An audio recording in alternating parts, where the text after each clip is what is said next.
inductees for the 2020-2021 academic session are newly qualified, soon to be qualified medical and dental doctors.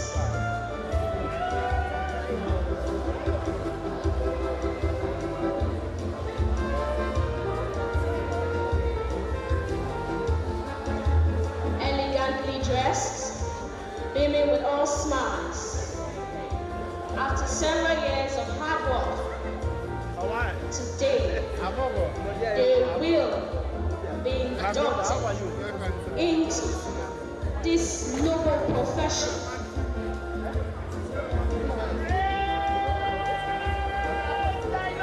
Hallelujah! Congratulations, our dear inductees. Congratulations to the parents and guardians.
All right, ladies and gentlemen, please can we be all seated? Please, can we have some decorum? Can we be all seated, please? Please, if you are standing, please take your seats. Paparazzi, please, we need you to please hold on. Please be seated. Thank you. Good morning, ladies and gentlemen. Good morning, ladies and gentlemen. Please, may I have your attention? Provost, sir, please, may I have your attention? Thank you. Good morning, ladies and gentlemen.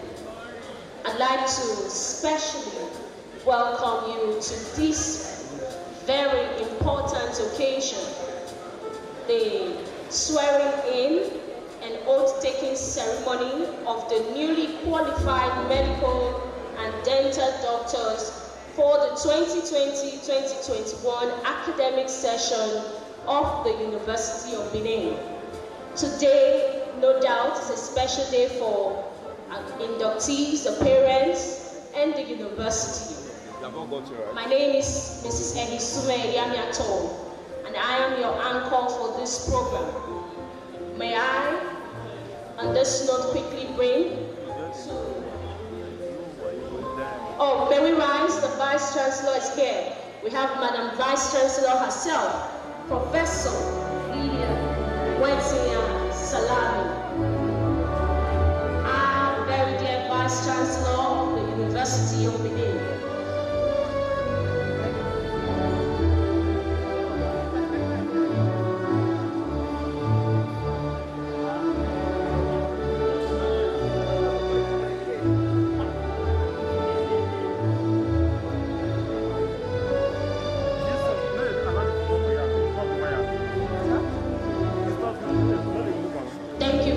Please, you may have your seats.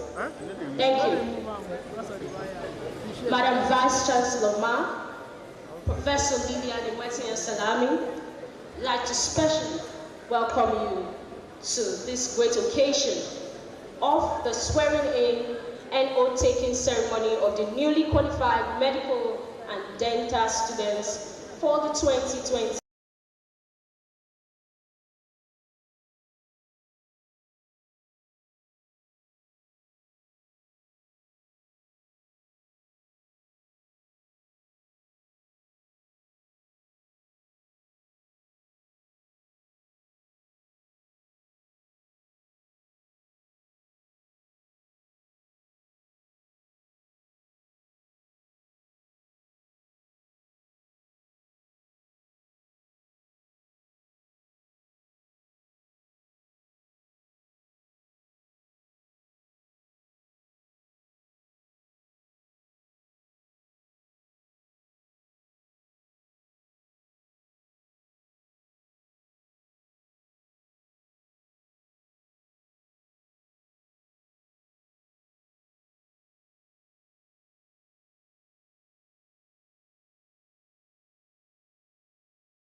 And we can all attest that we have never regretted one day attending University of Benin.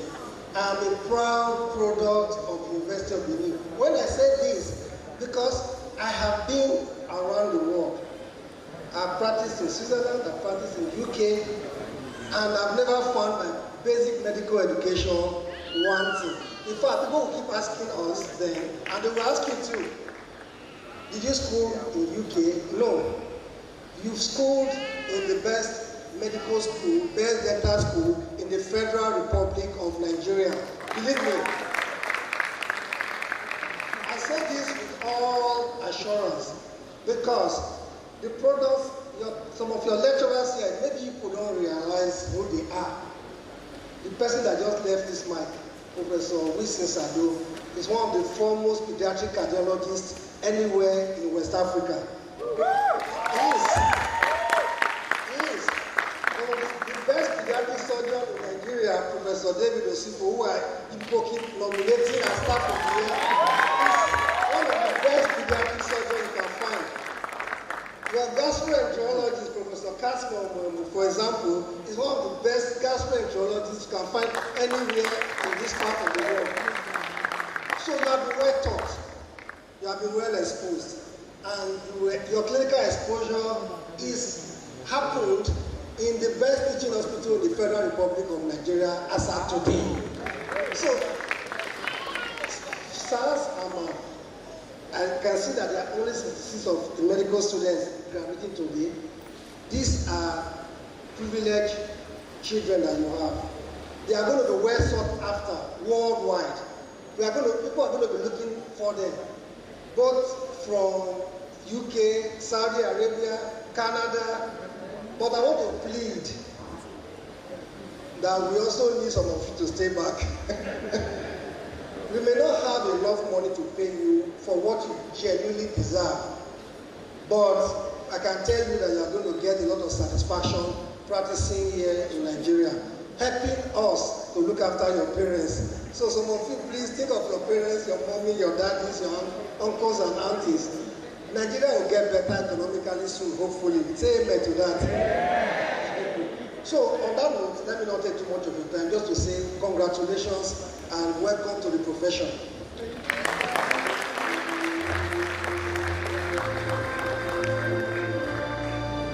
Thank you so much, the CND UBTH, are proudly Uniben products.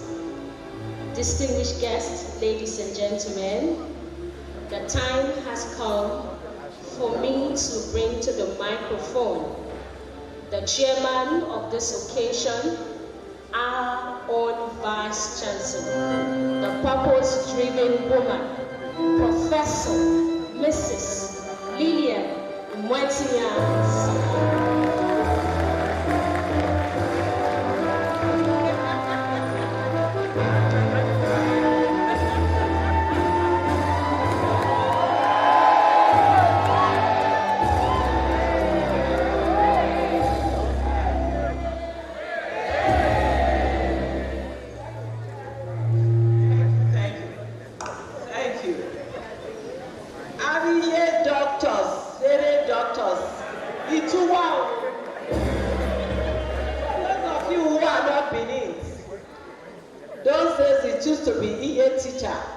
Today it is EA doctor. And for the men, sorry, EA doctors are the ones we recognize. And EA doctor will never say hello. I am seeing some men looking at me like, what does she mean? Anyway, I congratulate you as parents. Wonderful, wonderful day. Wonderful, wonderful day. And I didn't know that the provost is a general overseer. I have just said to him, I want to be the treasurer of the church. I don't want to be a preacher, I want to be the treasurer of the church. So, distinguished ladies and gentlemen, I am very, very happy to be here at this oath-taking ceremony for our newly qualified medical and dental students. Great students. Now you are no longer students, are you? Great doctors. It is a day of great significance, not only for those and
to continuously strive for excellence in your chosen fields. This oath is not just mere formality, it is a solemn promise that you will guide your actions throughout your careers. Remember that the journey of a medical and dental doctor is one of a lifelong learning. Medicine and dentistry are dynamic fields, constantly evolving.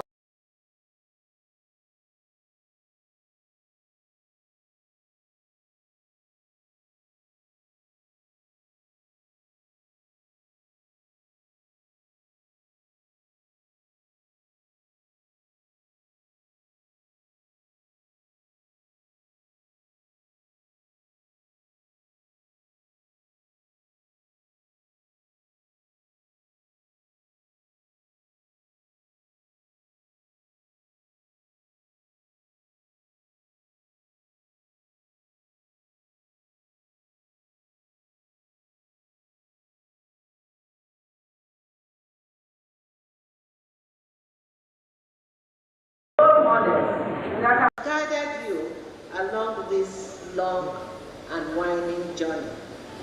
Be grateful for their wisdom and guidance. Reciprocate same gesture to others by nurturing the next generation of medical professionals. The University of Benin takes immense pride in your achievements, and I have no doubt that you will bring glory to this great institution and make a lasting positive impact on the health and well-being of our great society.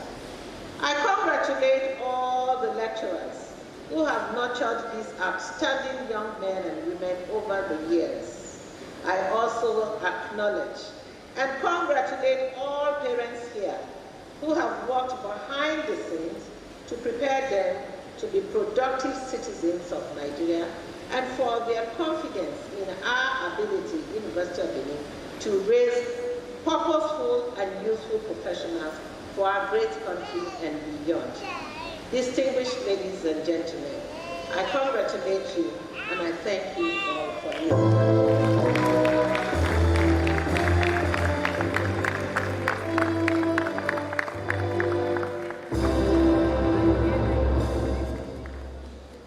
Thank you, Madam Vice Chancellor, Professor Lillian Nwetinya Salami. Please, another round of applause for our Vice Chancellor. Thank you. Before we proceed to the next item on the program, may I quickly recognize the presence of the Chairman, Nigeria Medical Association, Edo State Branch, Dr. Udoka Imoisiri. You're welcome. We have also here in our midst the Chairman, Nigeria Dental Association, Dr. Chinedu Azodo. You're welcome.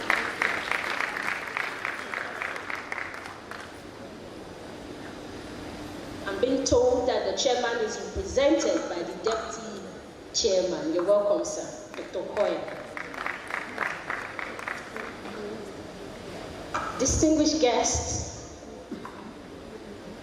our inductees, ladies and gentlemen, we have come to the most important item of today's program. May I, on that note, call forward the representative of the Medical and Dental Council of Nigeria, Dr. Okokenye Henry, to take over with the induction ceremony from here. Please a round of applause for me.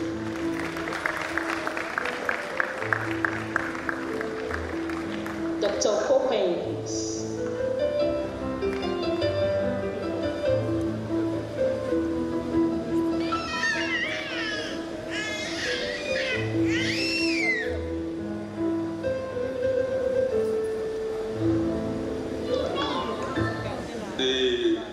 Vice Chancellor,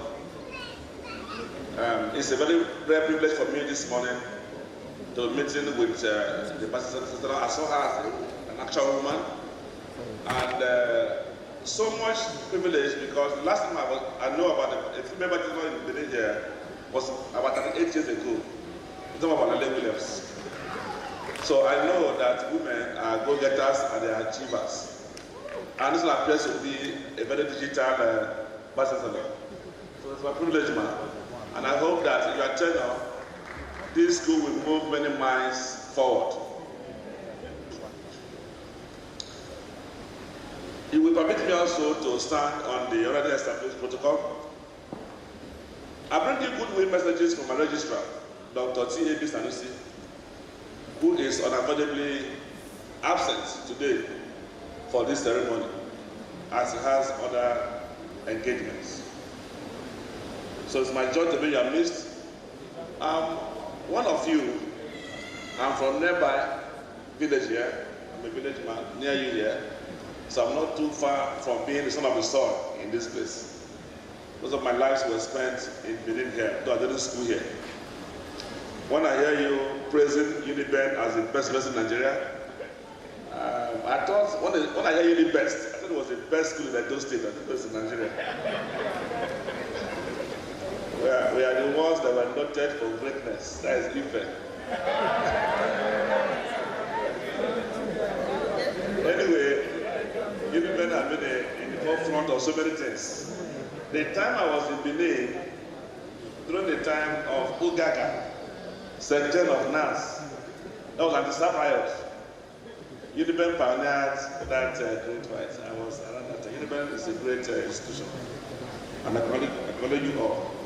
So, Vice Chancellor and the principal officers of this great university, I bring you greetings and felicitations from the Medical Dental Council of Nigeria on this great day achievement you have also made again. The medical school here was established around 1973 And since then, you have turned out large numbers of graduates of medicine. And as we go around the world from place to place, we have seen your products doing exploits and marvelously well in their children's careers. And that is traceable to the enabling environment that have been provided here for that training. And the doggedness of the teachers of medicine here. So I also bring greetings to the provost and members of the College of Medicine in this school. You know, even in difficult times, in trying times, like the COVID period, you continue to discharge your duties with sagacity. The council is not aware of your commitment to this cause. And we really, really do appreciate you for all that you do.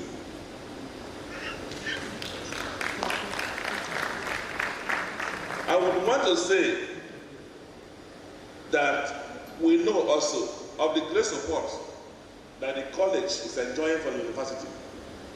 Medical school is the flagship of any university. Once there's a medical school, the school status to an extent will change. So, and this university management have been so supportive to the plight of the College of Medicine, and we appreciate it too. But I want to say that we should do a little bit more so that the capacity to carry medical students can be expanded. I see most federal universities that have been there for a very long time still having, minimal carrying capacity. From 73 till now, that's many years ago, decades. If your capacity is about 1,000, nobody should doubt it. But now, I'm sure you're around 150 thereabouts. Whatever it takes to expand this capacity and your quota, this time that you have a female VC is the time to make sure that these things are done. Because she's also a mother and she understands the plight of children. We from this environment, we are very adventurous people. We like to do things that we want to do. So the only way you can keep us out of some other things that don't want us to do is to put us in school. And that way, expand this capacity so that many people can have access to come to school to study and become better people. MPCN is very willing and ready to partner supportively in this regard with the university to achieve that dream. So let's put this in place. And I'm also aware that very soon there is preparation for another accreditation. And I'm really, really praying and hope that that will lead to an increase in the carrying capacity of the institution.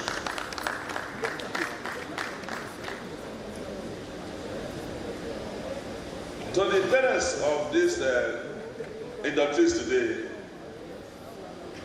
I bring you also congratulatory messages. And we wish to appreciate you for all that you have done, all your support for these children, your prayers for them, your encouragement, and your financial support. Even moral support you are giving them to make them go through this school. They told you lies because they did the money. You knew, but you forgave them. Just give them the money. And even now that they are here today, they are also telling more lies. That Daddy, once I get this induction, I will buy you a car. That's a very big lie. Today's event is not an arrival for them. It is instead a commencement. They have just found worthy in character and learning to be able to pursue medical career. It is now that they should choose a path that they desire to pursue in medicine. So they will need more of your help. They will need support. They need to follow their education to go and specialize in particular areas. So don't be expecting too much from them. These ones cannot build a house for you at all. They don't have money. They are just making noise, don't have any money.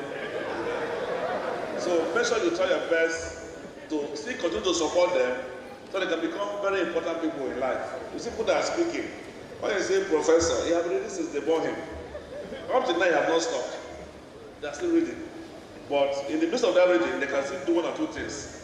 It does not mean that when you are sick, they cannot get you drugs to take. Or you have an event you are doing, cannot give you small things, but they don't have big money to give you. Doctors are poor people, they're not rich people. Except those in politics. They want to go to a rich doctor, enter politics. So, I will also tell you, Doctor, that you are not alone in practice. You are being watched by your colleagues. You are being watched by your seniors. You are being watched even by the society, the masses that you treat. The person you see smiling into your office, that same person is the one that will take away your license when the need arises. They come to your office smiling, you do everything you can for them, you bend back against ethics to do things to support them, to help them. When there's an issue, those ones are the ones that will put you in trouble. So make sure that nothing, derails you from following the laid down ethics. I will tell you about ethics. These ones have been doing this job for many years. They know it, they have taught you, they have told you. You know everything. It is you that, in the quest for other things, will decide to take, you can leave some things and do your bidding. I will talk much about that later, briefly about that later, but let me let you know that shortly after this induction, maybe by tomorrow, you will begin to get your professional registration and a practice license. This will enable you to secure a placement for housemanship. The certificate lasts for 2 years, with the hope that within this time you would have gotten your housemanship done and concluded. Currently, the government decided to centralize the placement of housemanship in 43 federal institutions across the country. UBTH is one of them, and other federal teaching hospitals. Once you get your certificates and your license to practice, quickly go to this portal, housemanship at mdcn.gov.ng, and register yourself on that portal. Do it as fast as you can, because the third quarter of the housemanship may open very soon. In the next 1 month, maybe this month, early next month, it will open. So you can be able to choose a place for your housemanship. So you quickly go and start the housemanship and finish it. Many people want to be in Abuja.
To get the most intelligent ones to do housemanship here, so that you can keep your best around here.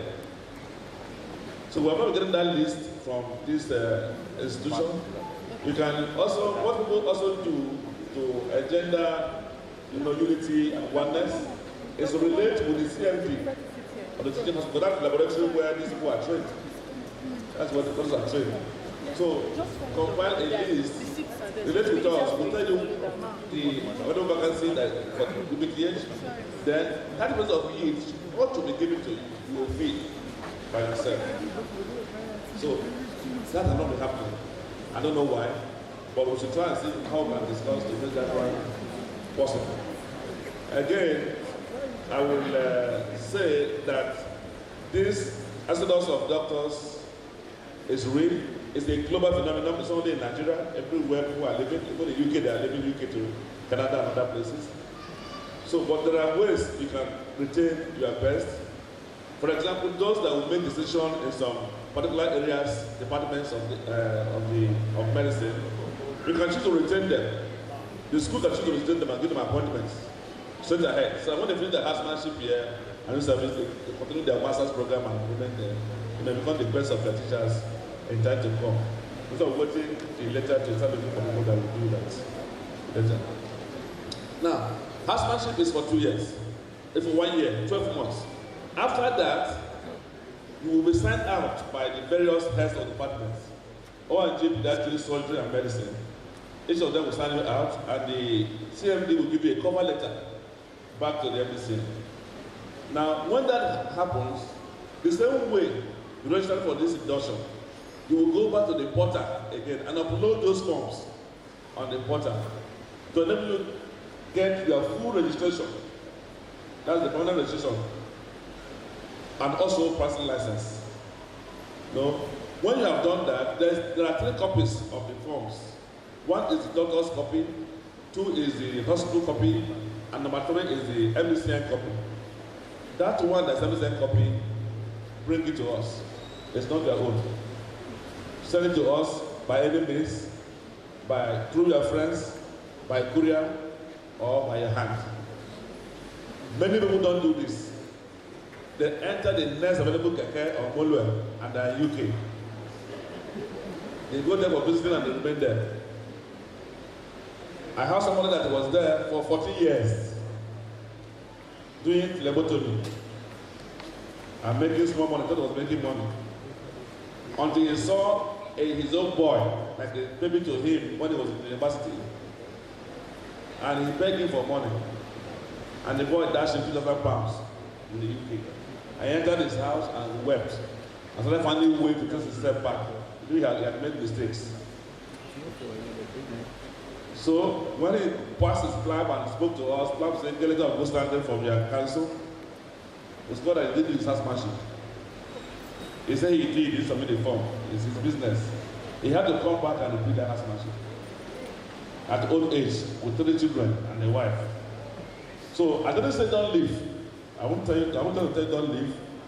Many people that are here, you are seeing here, they have all left their back. You will see come back when you go. You will see come back. You get up to the point, you get tired, you want to come back. So, but if you must live well. Live properly documented to either school or to work. If you don't do that, you will be weeping sometime in that place. Not all that are outside are doing well. Some are not doing well. Some are crying, but they can't come back because I've talked too much before they left. God will give you understanding. So every year, it is, expedient for you to renew your license to practice. It is called an annual practice license. For any year you don't have this license, you are practicing as a quack. If you don't have a license to practice for that year, you are a facultative quack. Member of the faculty, or you have a license to practice. If you are found out that period with a license, there's a problem. That is why we are making this thing. That's why you enter medicine, in a normal way, because it's a normal profession. To make you understand what you are entering into. You will say, I was not told. That's why I'm making it clear to you now. So, to get this lesson practice every year, you need to get 20 points of a continuous functional development program. When you get that on the portal, upload them, pay the requisite fees, and you will see your lessons to practice immediately. Now, having been fully registered by the council,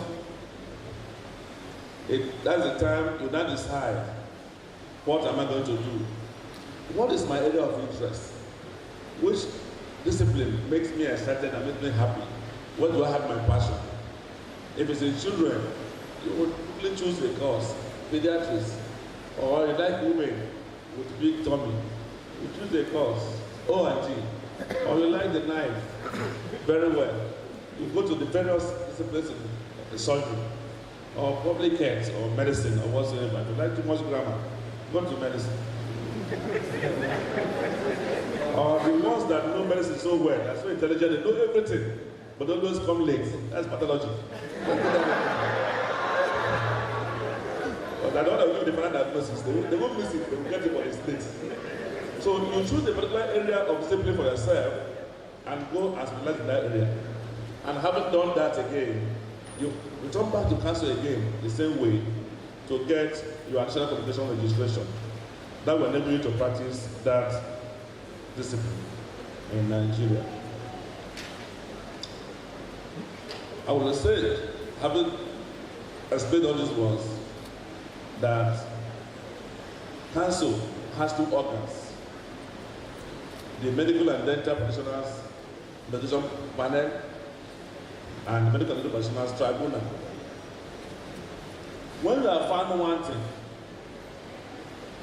if you are found wanting for any reason, ask of negligence of my practice. This is the police that will investigate you, and if you are found wanting, they will sanction you.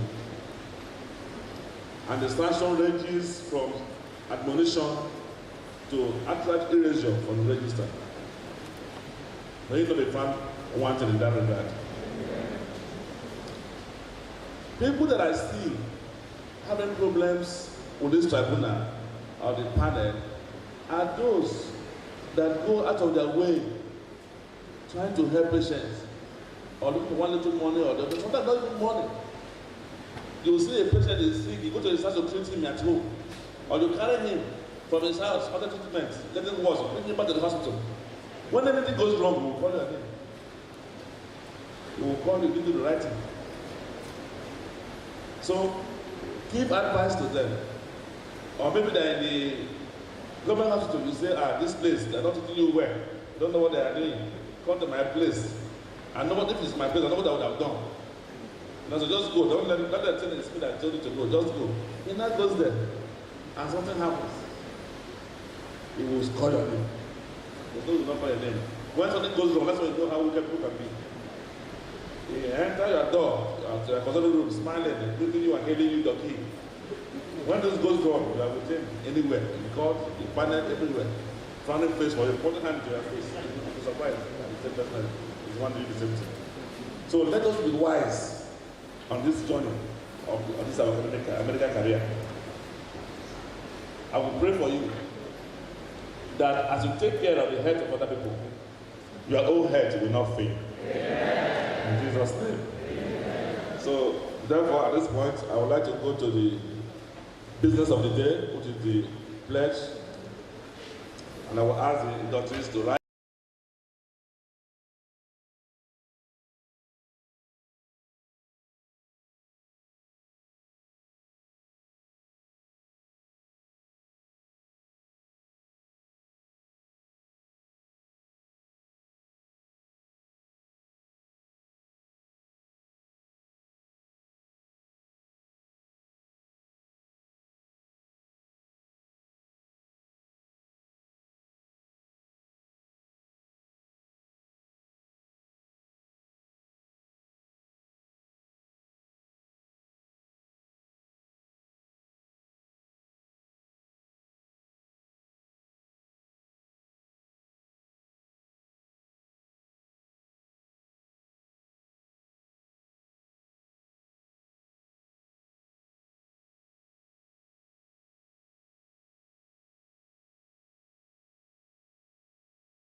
will sanction you.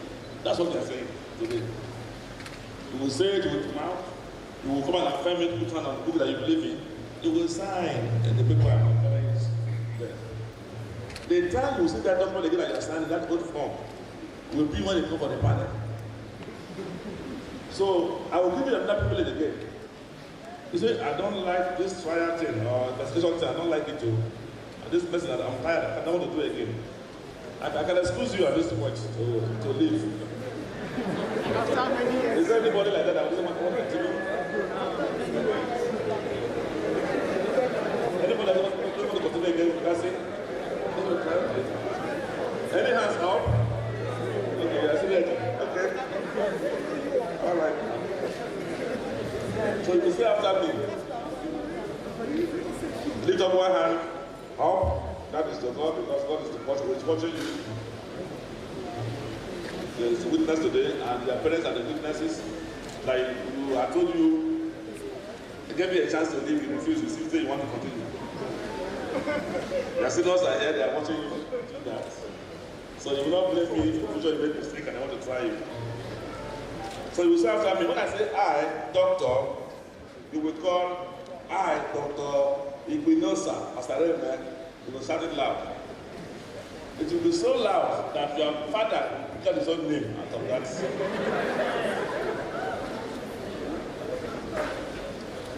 If any father pretend I didn't hear the name, I will remove that person. Don't get their license. If I have a gadget here that will pick a name if you shout it loud enough, let the name follow. So I will start to go. You are set. So, you go.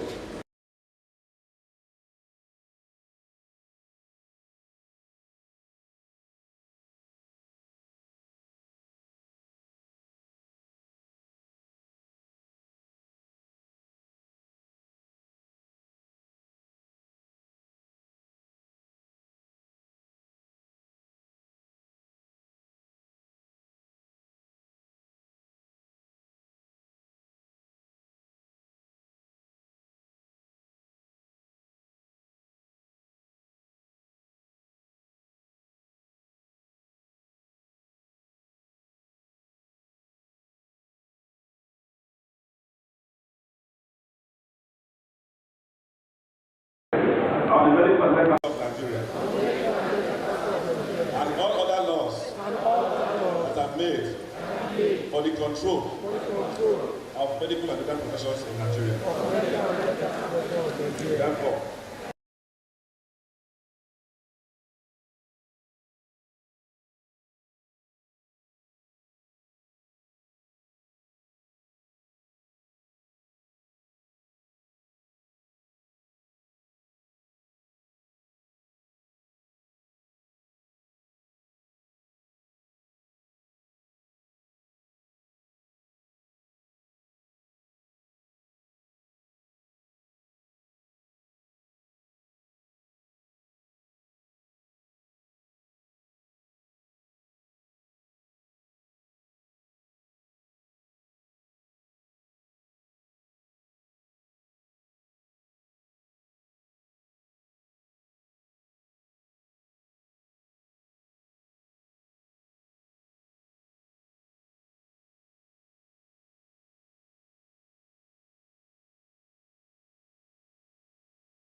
I will practice the profession with conscience and dignity, and in accordance with good medical practice. I will foster in honor and noble traditions of the medical profession. I will give to my teachers, my colleagues, and my students the respect and gratitude that is their due. I will share my medical knowledge for the benefit of my patients and the advancement of healthcare. I will attend to my own health, well-being and abilities in order to provide care of the highest standard. I will not use medical knowledge to violate human rights and civil liberties, even under threat. I make these promises solemnly, freely, and upon my honor. So help me God.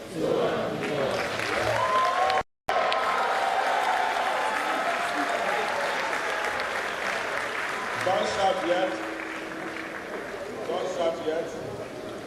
Their names are not captured in chalk. That's just messy. Don't shout. That's not that you shout yet. The next stage is to affirm to this pledge you have made today. And I think you should file out one after the other very fast.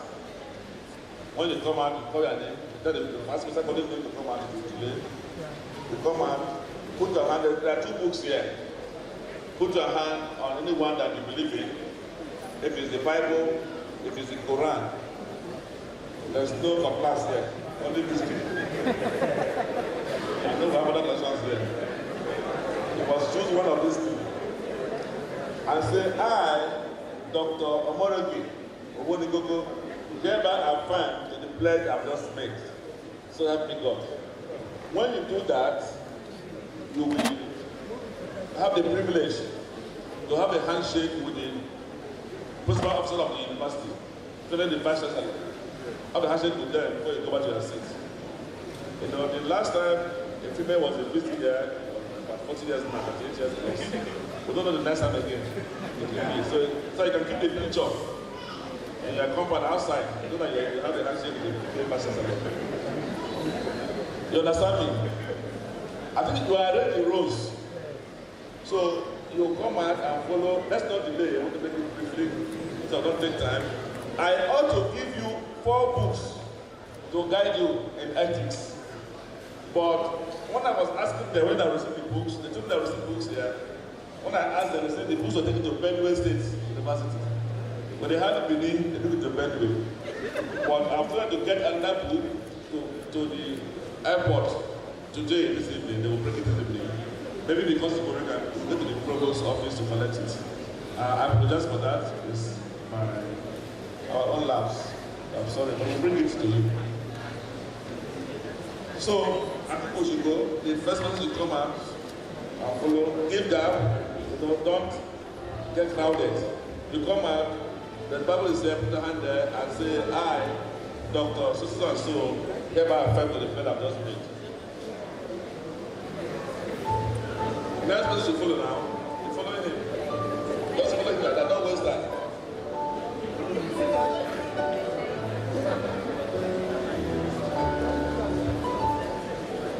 I, Dr. Itu Ajaya, this is my friend.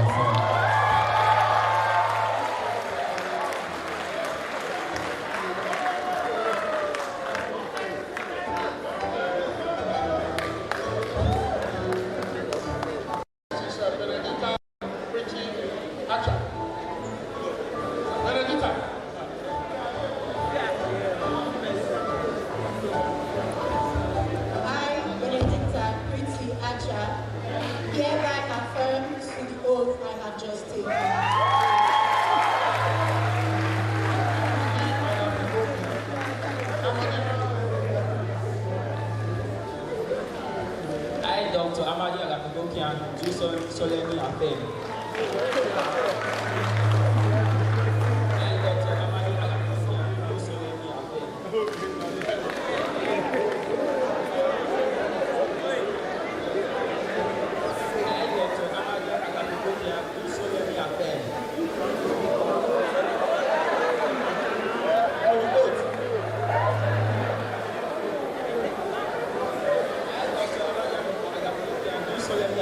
To the oath I have just taken.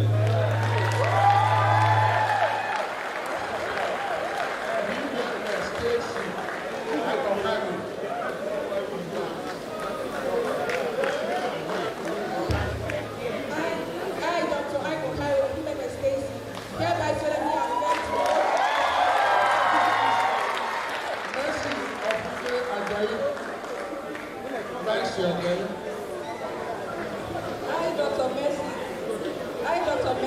Osunjoy Ajayi, do solemnly affirm the oath I have just taken. Katrina Ajayi.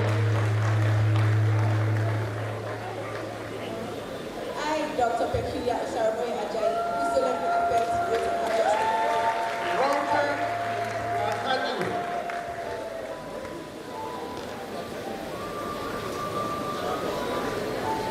I, Dr. Akasi Rukedi, do solemnly affirm the oath I have just taken.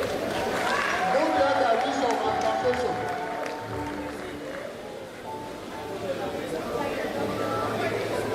I, Dr. Mugabe, Akasoso, do solemnly affirm to the oath that I just made. Also accept assistant. I, Dr. Osase Asifemi, do solemnly affirm to solemnly affirm to the oath that I've just taken. Happy birthday, brother.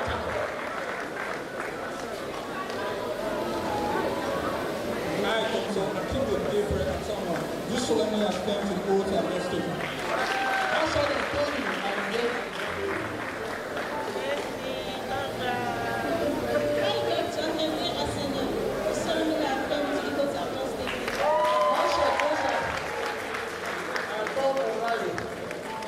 I, Dr. Nancy Joseph, the Bible said, do solemnly affirm to the oath that I've just taken.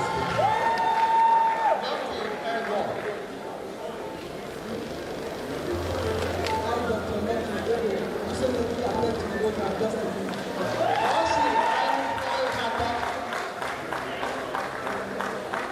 I, Dr. Godswill Anigba Ekato, do solemnly affirm to the oath I've just taken.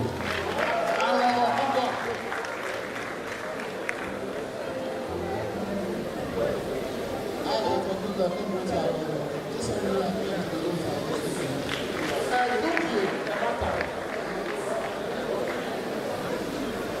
I, Dr. Judy Emmanuel Emata, do solemnly affirm to the oath I have just taken.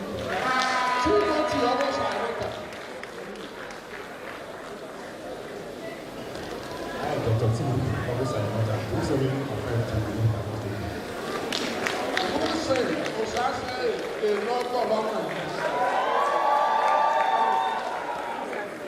I, Dr. Inodo Lomayi Wilson Osase, do solemnly affirm to the oath I've just taken.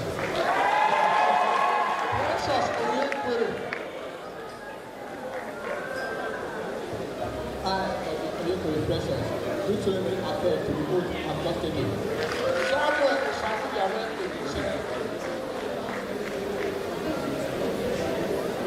I, Dr. Rasel Samuel Samuel, do solemnly affirm to the oath I've just taken. I, Dr. Meg Esebere, do solemnly affirm to the oath I have just taken.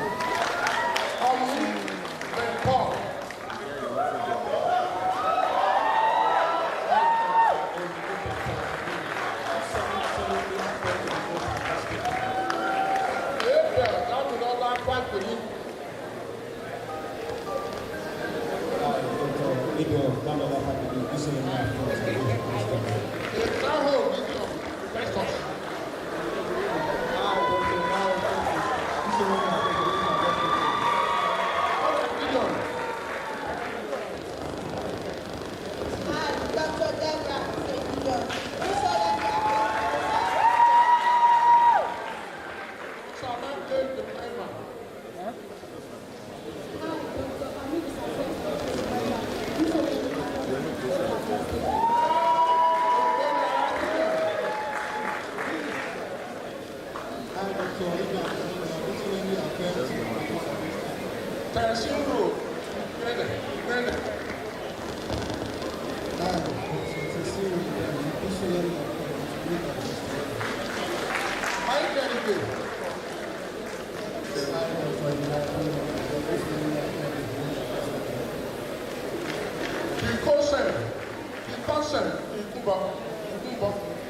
I, Dr. Kosele Igbo, do solemnly affirm to the oath I've just taken.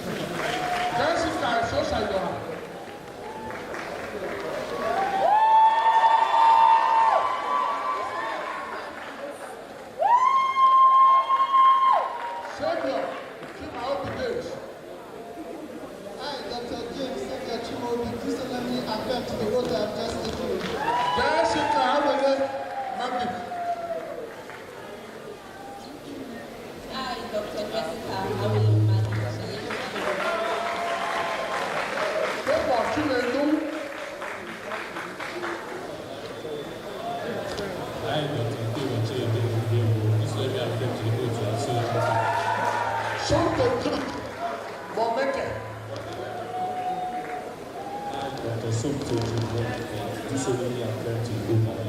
Samson, as the baby, come on.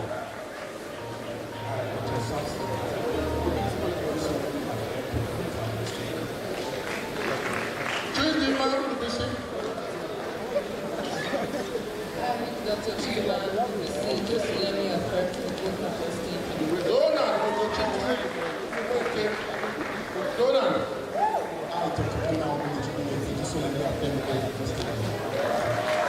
Christopher, Osalie Mary Obasan.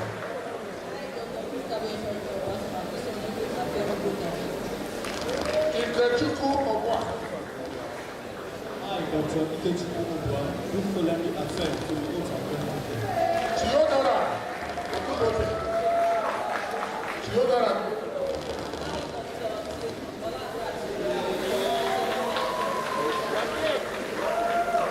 Oseyomo Gabriel Oje Ozegbe.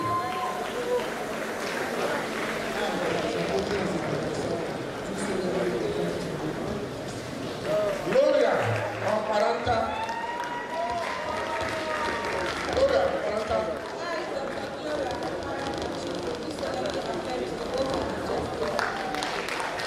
Chijoke Bushwill. Goswill. Dr. Chijoke Goswill, do solemnly affect the oath of office. Chukwu Dumebi Farida.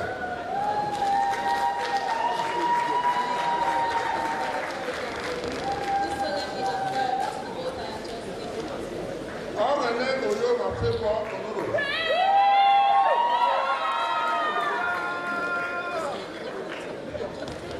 Calvin Audio Oriental.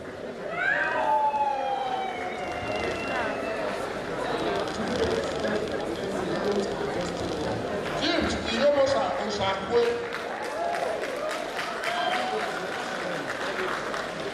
I, Dr. James Iyomosa Osakwe, do solemnly affect the oath of office.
Erasmus.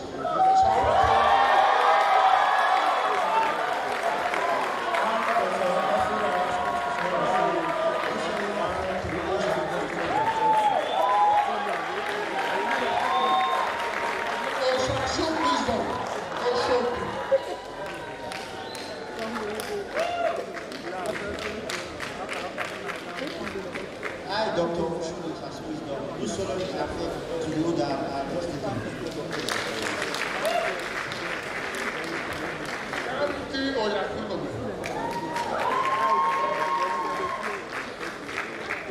I, Dr. Sequence Ferreira Kibule, do solemnly affirm to the oath of justice.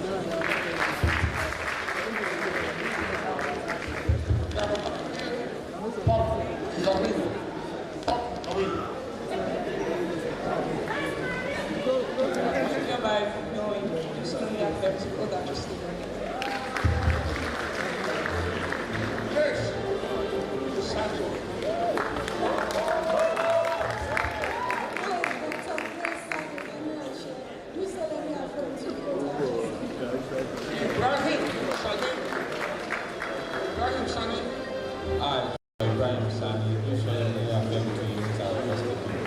Hanima Shaibu. Hanima Shaibu. Do solemnly affirm to the oath I have just taken. Abraham Stephen. I, Dr. Abraham Kellen Stephen, do solemnly affirm to the oath I have just taken. Dr. Emmanuel Taiwo. I, Dr. Emmanuel Taiwo, do solemnly affirm to the oath I have just taken. Juliet Tawari. I, Dr. Tawari Ebikela Juliet, do solemnly affirm to the oath I have just taken.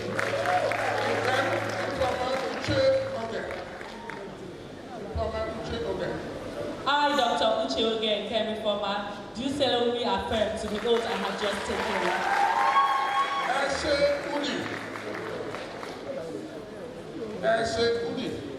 I, Dr. Udi Eselisha, do solemnly affirm to the oath I have taken. Innocent Udume. I, Dr. Udume Innocent Iten, do solemnly affirm to the oath I have just taken. Prosper Ukiri. I, Dr. Prosper Obeneleruke, do solemnly affirm to the oath that I have just taken. Nefa Ofure Oboru.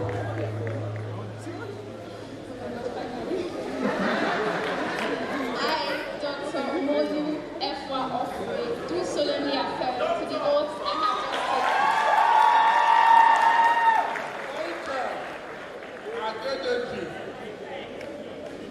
I, Dr. Michael Washiade, do solemnly affirm to the oath I have just taken.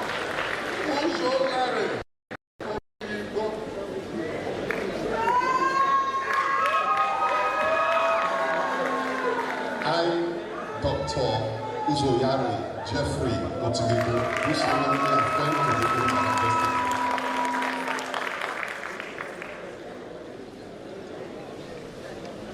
just taken. Take the dental graduates, Dr. Bright Bassey.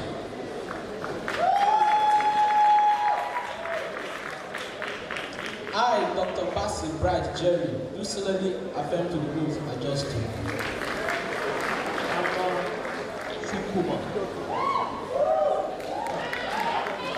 I, Dr.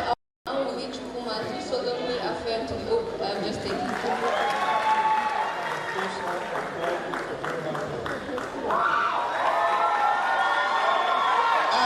Dr. Abraham Omorako Nefusa, do solemnly affirm to the oath I have just taken. So help me God.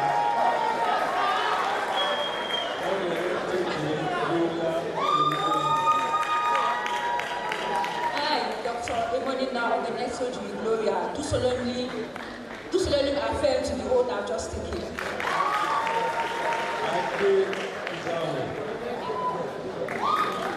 Dr. Alvin Idano, do solemnly affirm to the oath I have just taken.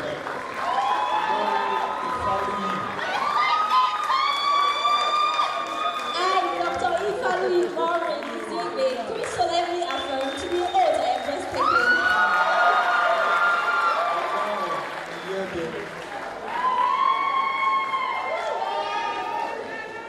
I, Dr. Elohon Emanuela Iyede, do solemnly affirm to the oath I have just taken. Joseph Oduche. I, Dr. Joseph Gosisochukwu Udeji, do solemnly affirm to the oath I have taken.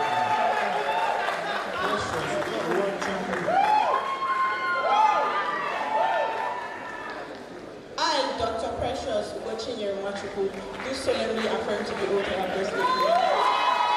Unity Okomo.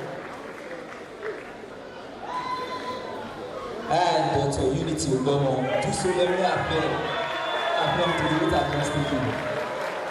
First, Omodiali. I, Dr. Omodiale Princess Faith, do solemnly affirm to the oath that I have just taken. Rachel Owoyawola. I, Dr. Omoyinlola solemnly affirm to the oath I have just taken. Mr. Senaga Omozusi. I, Dr. Omozusi Osasenaga, do solemnly affirm to the oath I have just taken. Uwaila Usawe.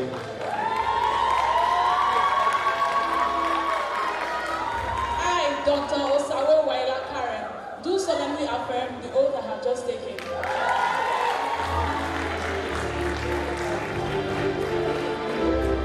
Still remain standing, I'm not finished. That's just phase 2. Your names are not captured in pencil.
Okay. You know, when you produce certificates, doors open and begin to make exploits and wax grades there. So you must give them a very good bow for that privilege they have given you. And I will plead with the digital VC, Action Lady, to rise to receive that bow about the university. Yes, the VC is standing to receive your bow. If she's not pleased, with that bow, I will cancel it and you do it again until she's pleased. You understand me? So if you don't know how to bow, I can call you Yoruba man to show you how to bow. You have to call Yoruba man to show you how to bow for others. So now, bow number 1 to University of Benin. The one you call the greatest universe, for giving you a certificate that will open doors across the world, and for giving you an environment to study medicine. At the count of 3, let's give them a very good bow. 1, 2, 3. Let's go. You're not buying. Don't stand. Make buying. She's not happy. Are they buying well? Okay, rise.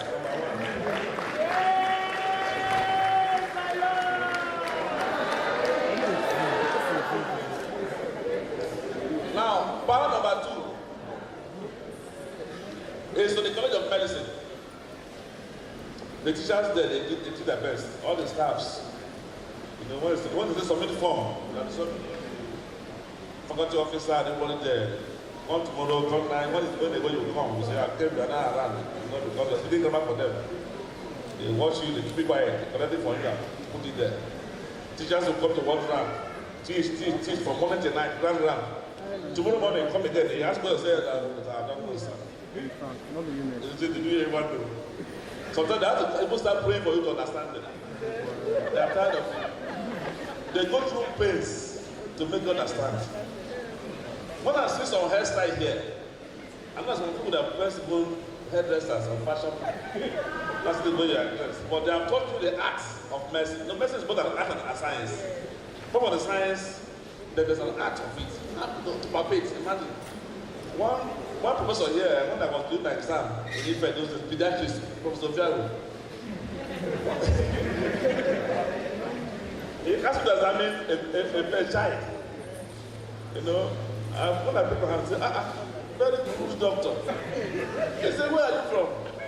I said, I'm from Delta. I said, I don't understand that the same thing. He said, why are you not a medical doctor? You're not a medical doctor. I said, I didn't grow up from home. So, I didn't get permission from the baby or the mother that I wanted to examine. You know, we learn the art. They want to train you when you understand the art. Some of the men, I know they are young benders. But they're now refined as doctors. Fine doctors. Even the swag, because the way I want to speak now, the swag. So we are going to give a very good bar to our teachers. And I will call the provost to receive that bar. I remember all the teachers. Bar number 2 to the College of Medicine, both academic and non-academic, for all the pains they went through to teach you the art and science of medicine. At the count of 3, let's give them a very good bar. 1, 2, 3, let's go. Keep buying. Who's not happy? Keep buying. Okay, so smiling like can rise. Number 2, that's number 2. Thank you, sir. And now the final bow is the most important.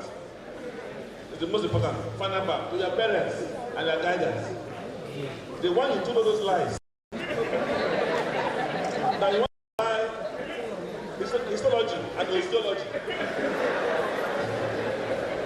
Everybody have worked. It's not only me. When they see your test, they want to run away.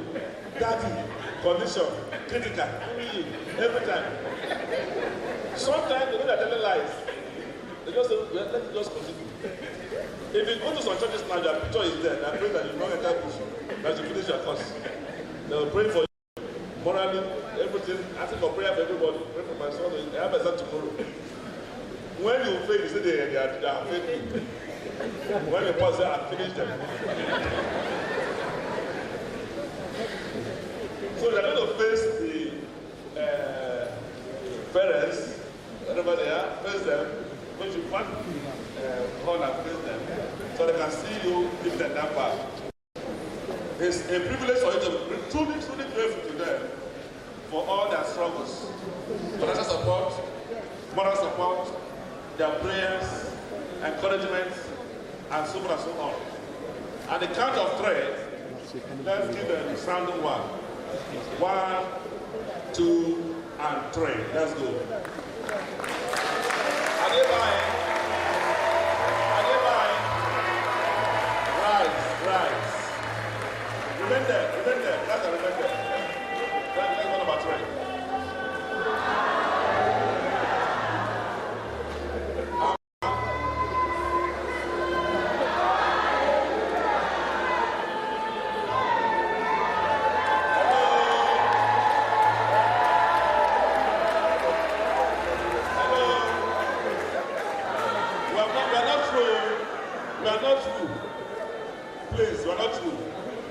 I can hear only the voice of mothers. The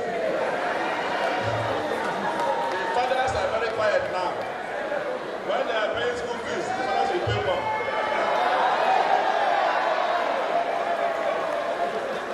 When I go back,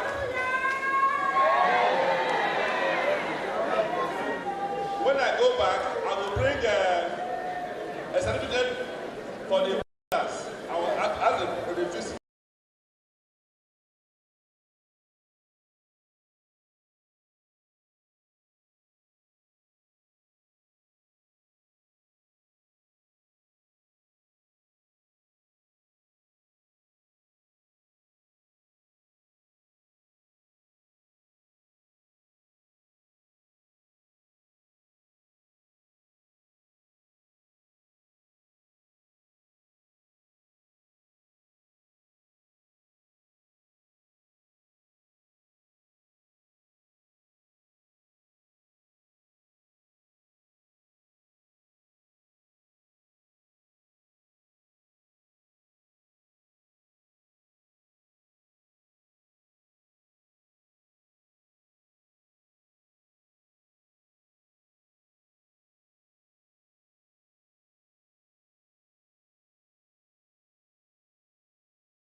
Once again, congratulations to the latest doctors in town. Latest doctors in town. Congratulations. We'd like to quickly bring to the microphone for their goodwill messages. First, let me call on the representative of the NMA chairman for his goodwill message. Round of applause for me.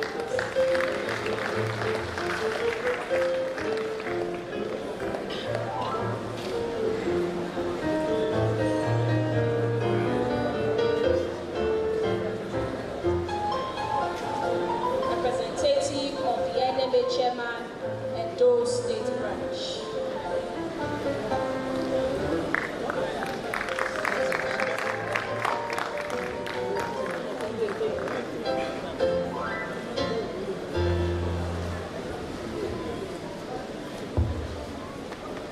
Greatest Uniben. Congratulations. My name is Benson Okara. I'm the Deputy Chairman of the State Branch of Nigerian Medical Association.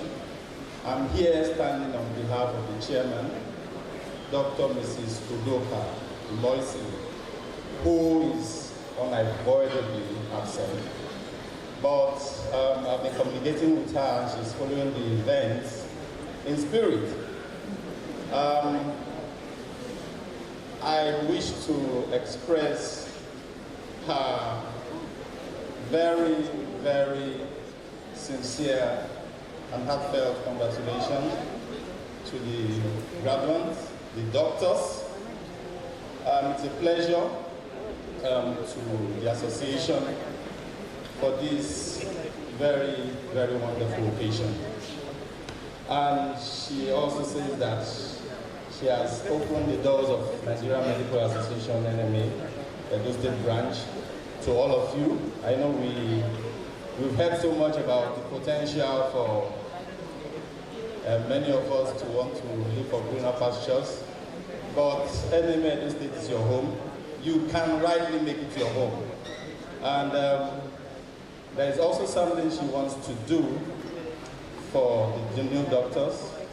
On behalf of the Nigerian Medical Association, I was communicating with one of your graduates who was sending the e-copy of your passports. She wants to give you an NMA ID card that is valid for the next 1 year. Wherever you may be in Nigeria, it will serve. We have your passports, and the process of producing the ID card is very much on. And also, I have information that, I don't know whether it's too early to say it, but it just happened at the time she is the chairman of the Edo State branch of NMA, that a lady also has come up with great academic achievements at such a time like this. Well, I don't know whether I would call her Queen Esther or Queen Stacy. At such a time like this. And the chairman benevolently, in a very benevolent manner, has promised to give this wonderful achiever a token, just a token. You will just manage it on a cash prize of 100,000 naira. Thank you and congratulations once more. Thank you very much. We now call on the Chairman, Nigeria Dental Association, Dr. Chinedu Asodo, for his good message.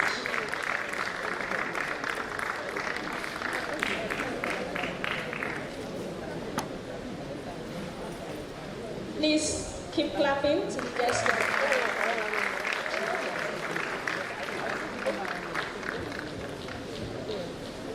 Thank you.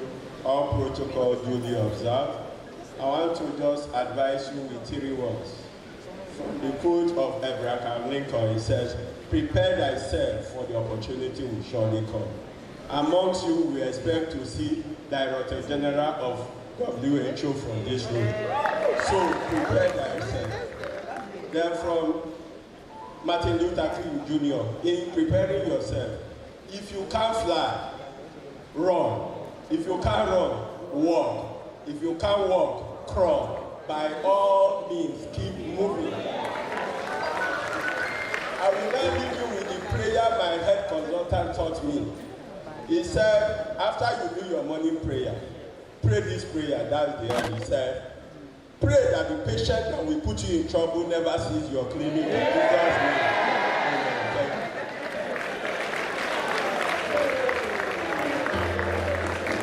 That's a very beautiful prayer. Ladies and gentlemen, may I now also call for her goodwill message.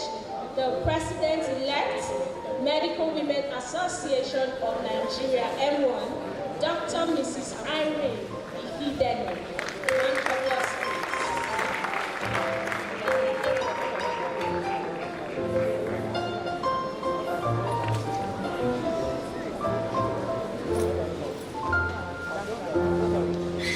Thank you very much. Good morning. The Vice Chancellor, University of Benin, Professor Salami, all protocol duly observed. I stand here on behalf of the National President, Medical Women Association of Nigeria, Professor Rosemary Ogu, the Edo State Medical Women Association of Nigeria President, Dr. Ehi Isan, and the President-elect. My name is Dr. Irene Ahidene. I'm an anesthetist and intensivist by background. I bring you all good wishes and felicitations from the Medical Women Association of Nigeria.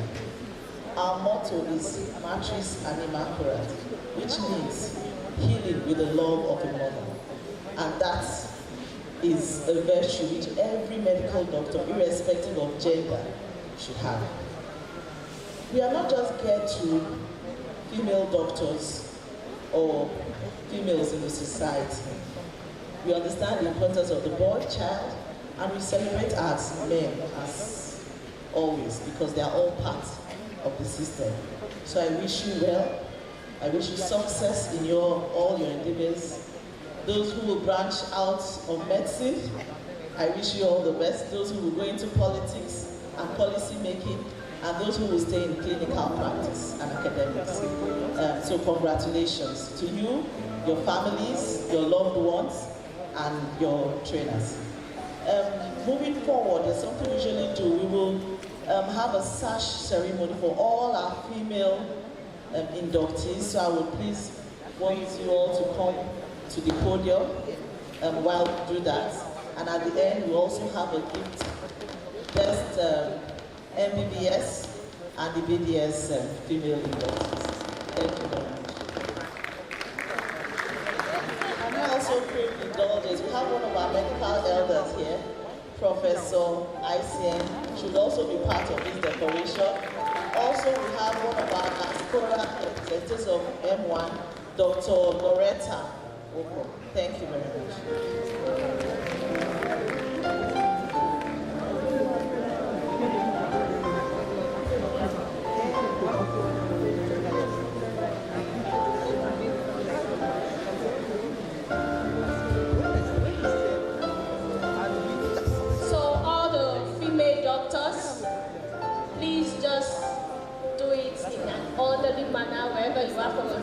row, just come out quietly, do it gently, and come forward.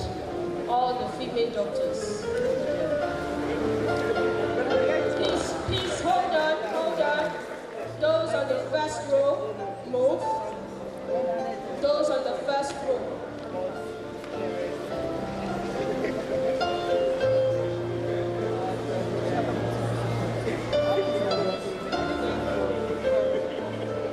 When I get tired, I will. Those on the first row, please spread out. Ladies and gentlemen, we have Dr. Loretta Ogboro Oko here. Dr. Loretta, welcome, ma'am. Please spread out, spread out.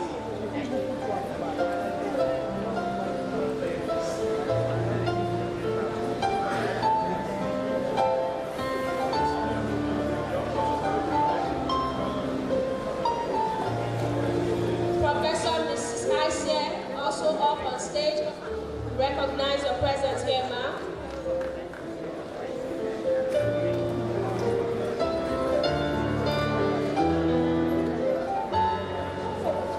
All the female doctors, please come forward. Hurry up.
Of the Department of Forestry and Wildlife, University of Benin. And to all whose names I've not mentioned, I want you to know that your presence here today is highly appreciated. We thank you for coming, and we pray God bless you.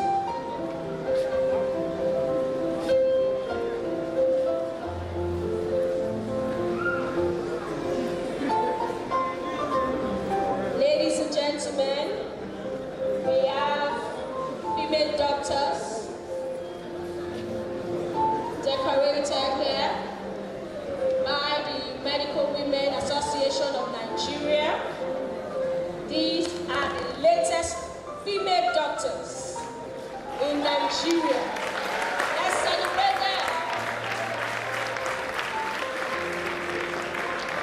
We trust that they will do us all proud.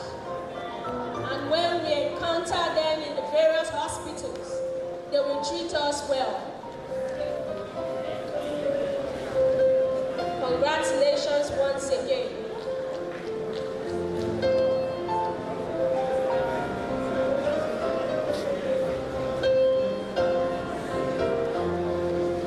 I see Professor Mrs. Sado, Director, Institute of Child Health, looking under 16 like a new doctor.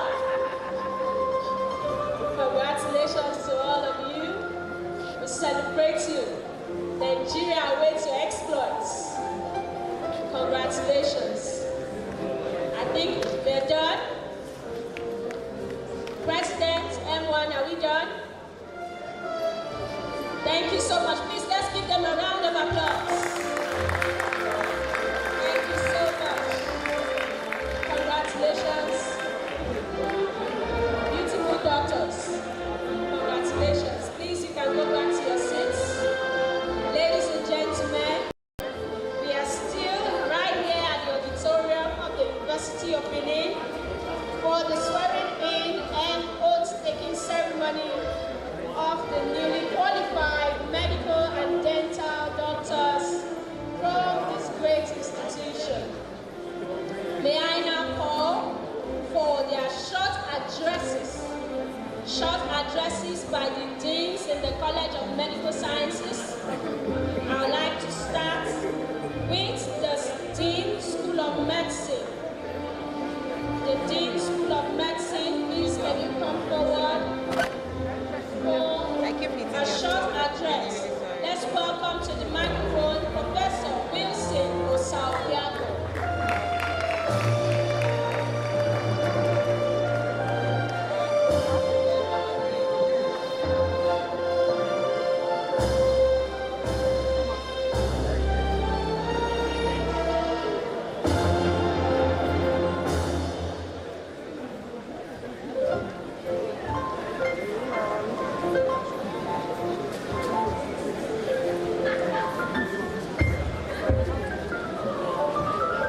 team, the CFD, and all our visitors that were here. I want to acknowledge the presence of our parents and the inductee. I am the Dean, School of Medicine, Professor Wilson Osanubiako. I want to say that today is a very special day, not only for those that have been inducted, but especially for me, because this is the first induction ceremony in my tenure as the Dean. For making me proud. It's like making you a father, because if you are the Dean and you have not inducted anybody, that means you have not nothing. But they have made me proud, and they have made the school proud. I want to once again congratulate you, the inductees, and even more so their parents. But like they have said, the MDCN rep made it appear as if the end of our financial struggle has not come. And I think I believe him and I support him. Because after now, some of them will need cars to go to work. And we parents will still be the one to buy the cars. But however, let me congratulate you. Because it will never be as if when they were in school. It is something that most of us can still remember because we were students. So when I look back and see how we used to run back onto our parents, I wonder how they were able to survive. So I congratulate you parents. And I think you deserve a standing ovation. Parents here present. Let us stand up and clap for our parents. I respect all of you. I respect all of you. Yes, clap for our parents. Thank you. Thank you. If you have not been through it, you won't know what I'm talking about. It is not like any other course, medicine is special. Because, one, the duration. Right now, if you graduate from the medical school, you should be excited. Because we have a backlog of so many sets waiting to graduate. We know that the medical school is different. When you go on strike and you come back, we can say in 2 weeks be ready for your exam in the other part of the school. But you can't do that in the medical school. You will still have to do and complete your rotation. That is why some of them are already growing gray hair. Some of them have been in school for some time, not because they failed. It's due to no fault of theirs. So the parents may even have to think that, are you sure you are still in school? Are you sure? It is not their fault at all. It's the fault or certain things that happen in the system. So I really want to congratulate them. And the freedom you have today, I want to advise you, you should make sure that the freedom is not abused. It is very easy to commit misconduct when you misuse your freedom. As simple as writing an excuse duty for somebody can cost you this your hard-earned certificate. Somebody was not at work. The person comes to you to say, doctor, just write that I was sick and admitted. And you write and give the person 3 days or 4 days to cover the period the person was not at work. You really didn't know, you cannot tell what happened within those 3 days. The person was not your patient. You never saw the patient. That singular act of goodwill, wanting to help, may cost you your certificate.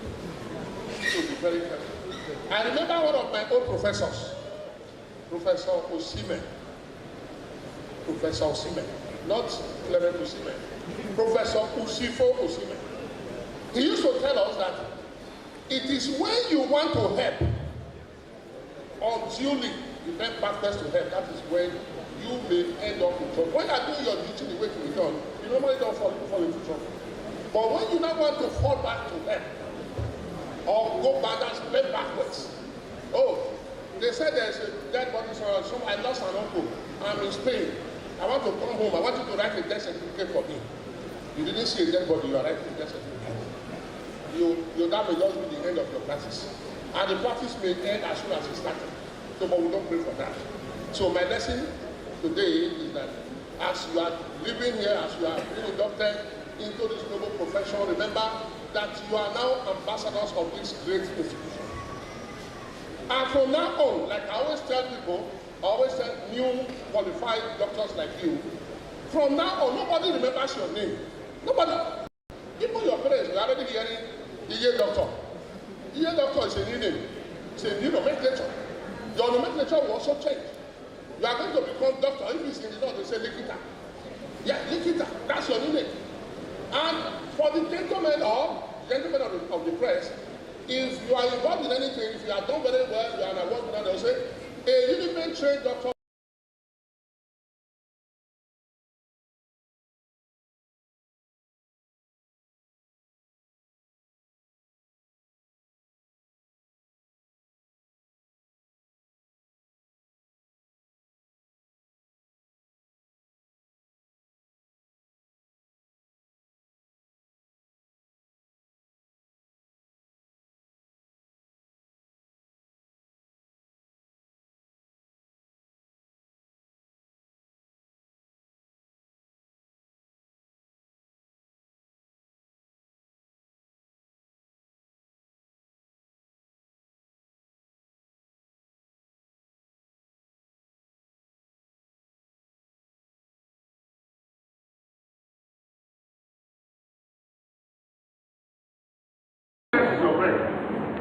If you are hungry, you bite your bread and you eat and you drink water, is it not? So you don't need to be desperate. What you will be looking for from now on is the butter or the milk used to make the bread more tasty, is it not? Or the icing on the cake. You can also eat the cake like that without icing on it. So your years of desperation should end.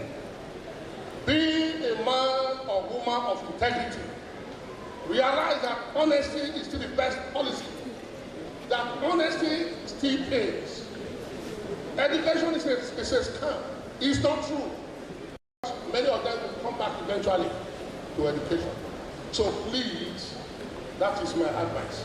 Remember your alma mater, and we are going to pray.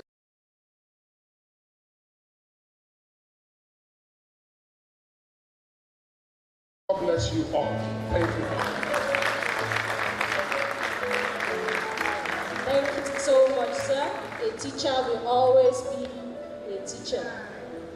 Ladies and gentlemen, may I now call on the Dean, School of Dentistry, for his brief remarks. Please, for his brief remarks, Professor Isaude Ogoy.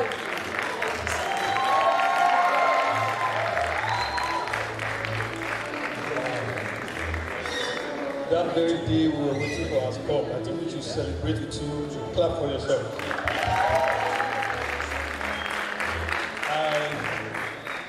I want to thank Madam Vice Chancellor and the Provost for helping us to put this program together and invited guests.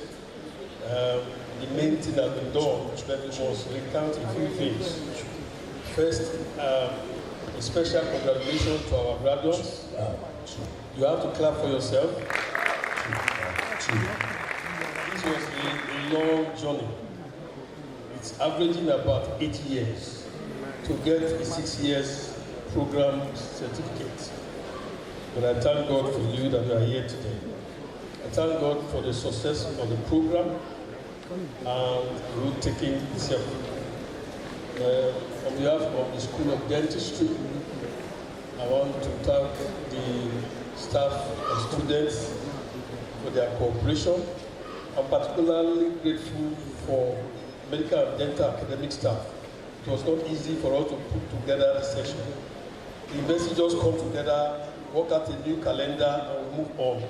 It will interest you to know that the medical school is just graduating 2019 set. Those are the people you are saying. What session have we just entered? I record that we have concluded 2020, 2021. We are already in 2022 section. But in the medical school, they are just graduating 2019. But I want to especially congratulate the staff and head of departments in the School of Dentistry because we have just graduated our 2020 set. Clap for yourself. In other words, the School of Dentistry is graduating 1 year set ahead of the School of Medicine. So it's a matter of, in other words, the set we are seeing here is 2020 dentistry plus 2019 medicine. That's the reality we are seeing on ground here. I think we should clap for dentistry here.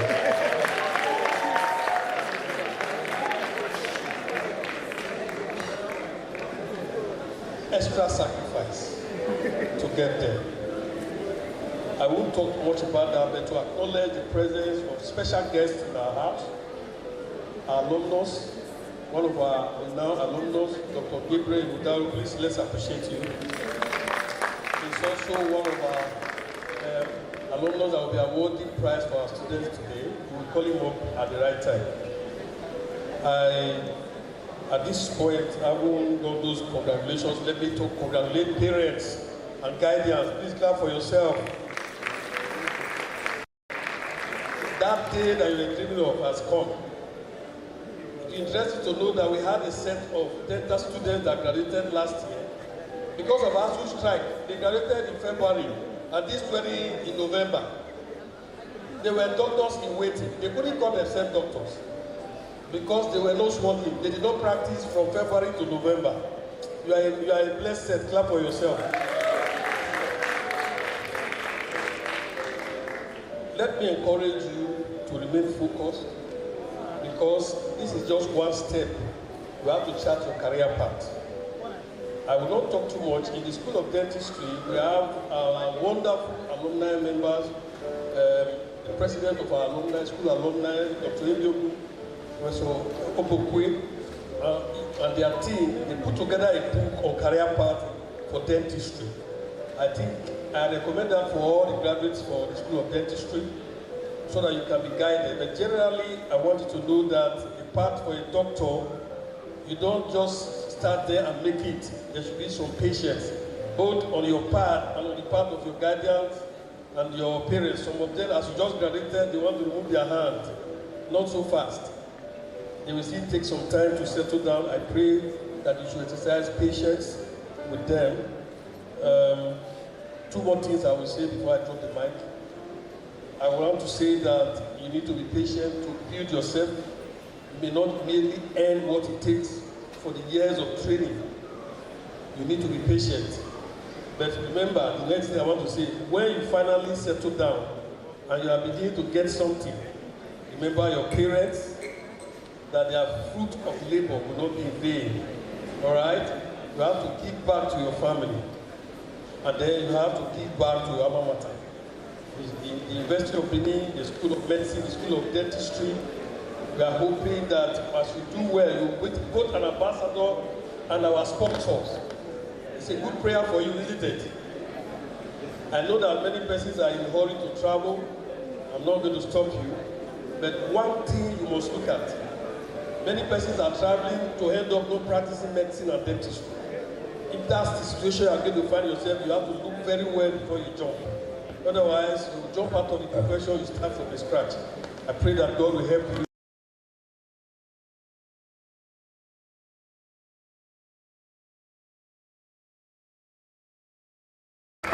Thank you very much.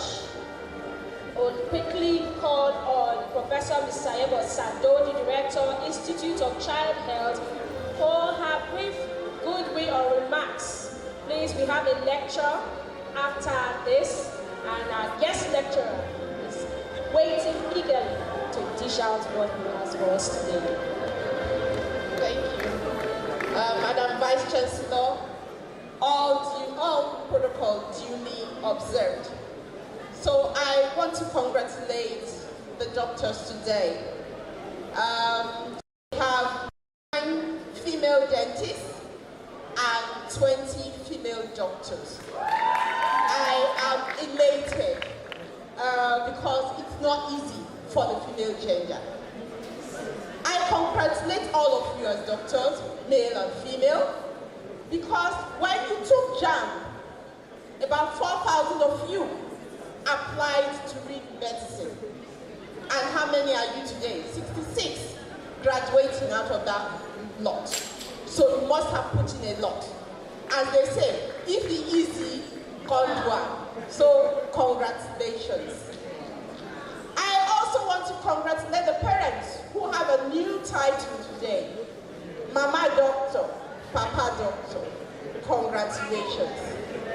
And I want to especially congratulate the mothers. If you notice in this ceremony, they are the ones who have been most vocal. Because when their children are writing exams, it's as if they are the ones writing those exams. If they fail, everybody in the family is sad, especially the mothers. So I congratulate you today because the success of your children is now your own success. Now, my little advice for you as doctors. You swore to an oath to care for patients to the best of your knowledge and ability. What does that mean? It is limited. Even for the professor, their knowledge is limited. So when you reach the end of your knowledge, do not hesitate to refer the patient. I don't know this case is not a crime. As a matter of fact, that is a way to keep your patient safe. The other aspect I want to comment on is prevention. Prevention is always better than cure. So as you practice, please remember to emphasize prevention to your patients. It is the best way to care for the entire community, prevention, before they fall ill and come to the clinic. On this note, I want to say congratulations and God bless you. I wish you all the best in your endeavors in life. Thank you. Thank you so much. Thank you. Latest doctors, are you ready to hear what the guest lecturer for today has for you? I like that. Please, a round of applause for yourselves. Please, this is to inform us that immediately after the lecture, there will be a series of award presentations. And I am very sure that our parents are eagerly waiting to see the awards, receive these prestigious awards that have been given by people in recognition of their hard work and diligence. So please, I crave your indulgence to remain calm. Let us listen to the lecture. Because we are in a gathering of doctors, we will gain something from what he has to say that will make us better off and make our health better. So on that note, distinguished guests, ladies and gentlemen, may I welcome to read the citation of the guest lecturer today, Dr. Ikmomosa Obayago. Dr. Ikmomosa.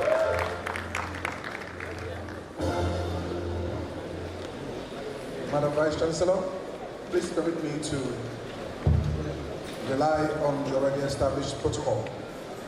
May I please ask respectfully our guest lecturer, Professor Osime, to please stand for the reading of his citation. Professor Clement Otiki I. Onowa Osime was born at Irua to the family of Obul Blessed Osime, now late, and Deaconess Agnes Osime. He had his primary education at Ikewanle Primary School, Okoji, in Asan Central local government area of Edo State. His secondary education was at the famous Annunciation Catholic College, Irua, also in Asan Central local government area, where he graduated with a grade 1 in 1982. Professor Osime had difficulties in securing admission to read medicine, his dream course, at the University of Benin.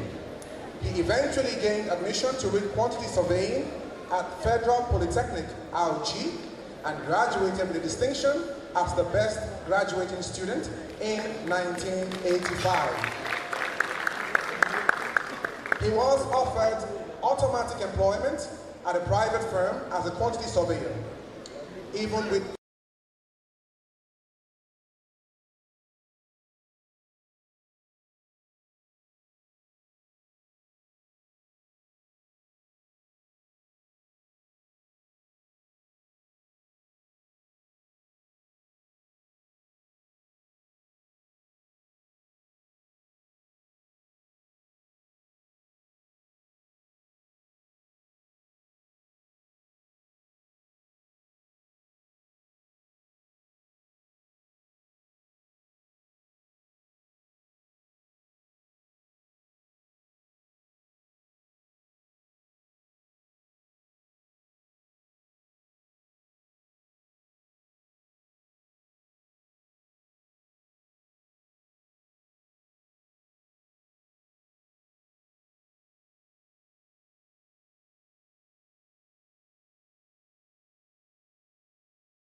He recently became a Foundation MD degree holder of the National Postgraduate Medical College of Nigeria. Professor Osimhen joined the services of the University of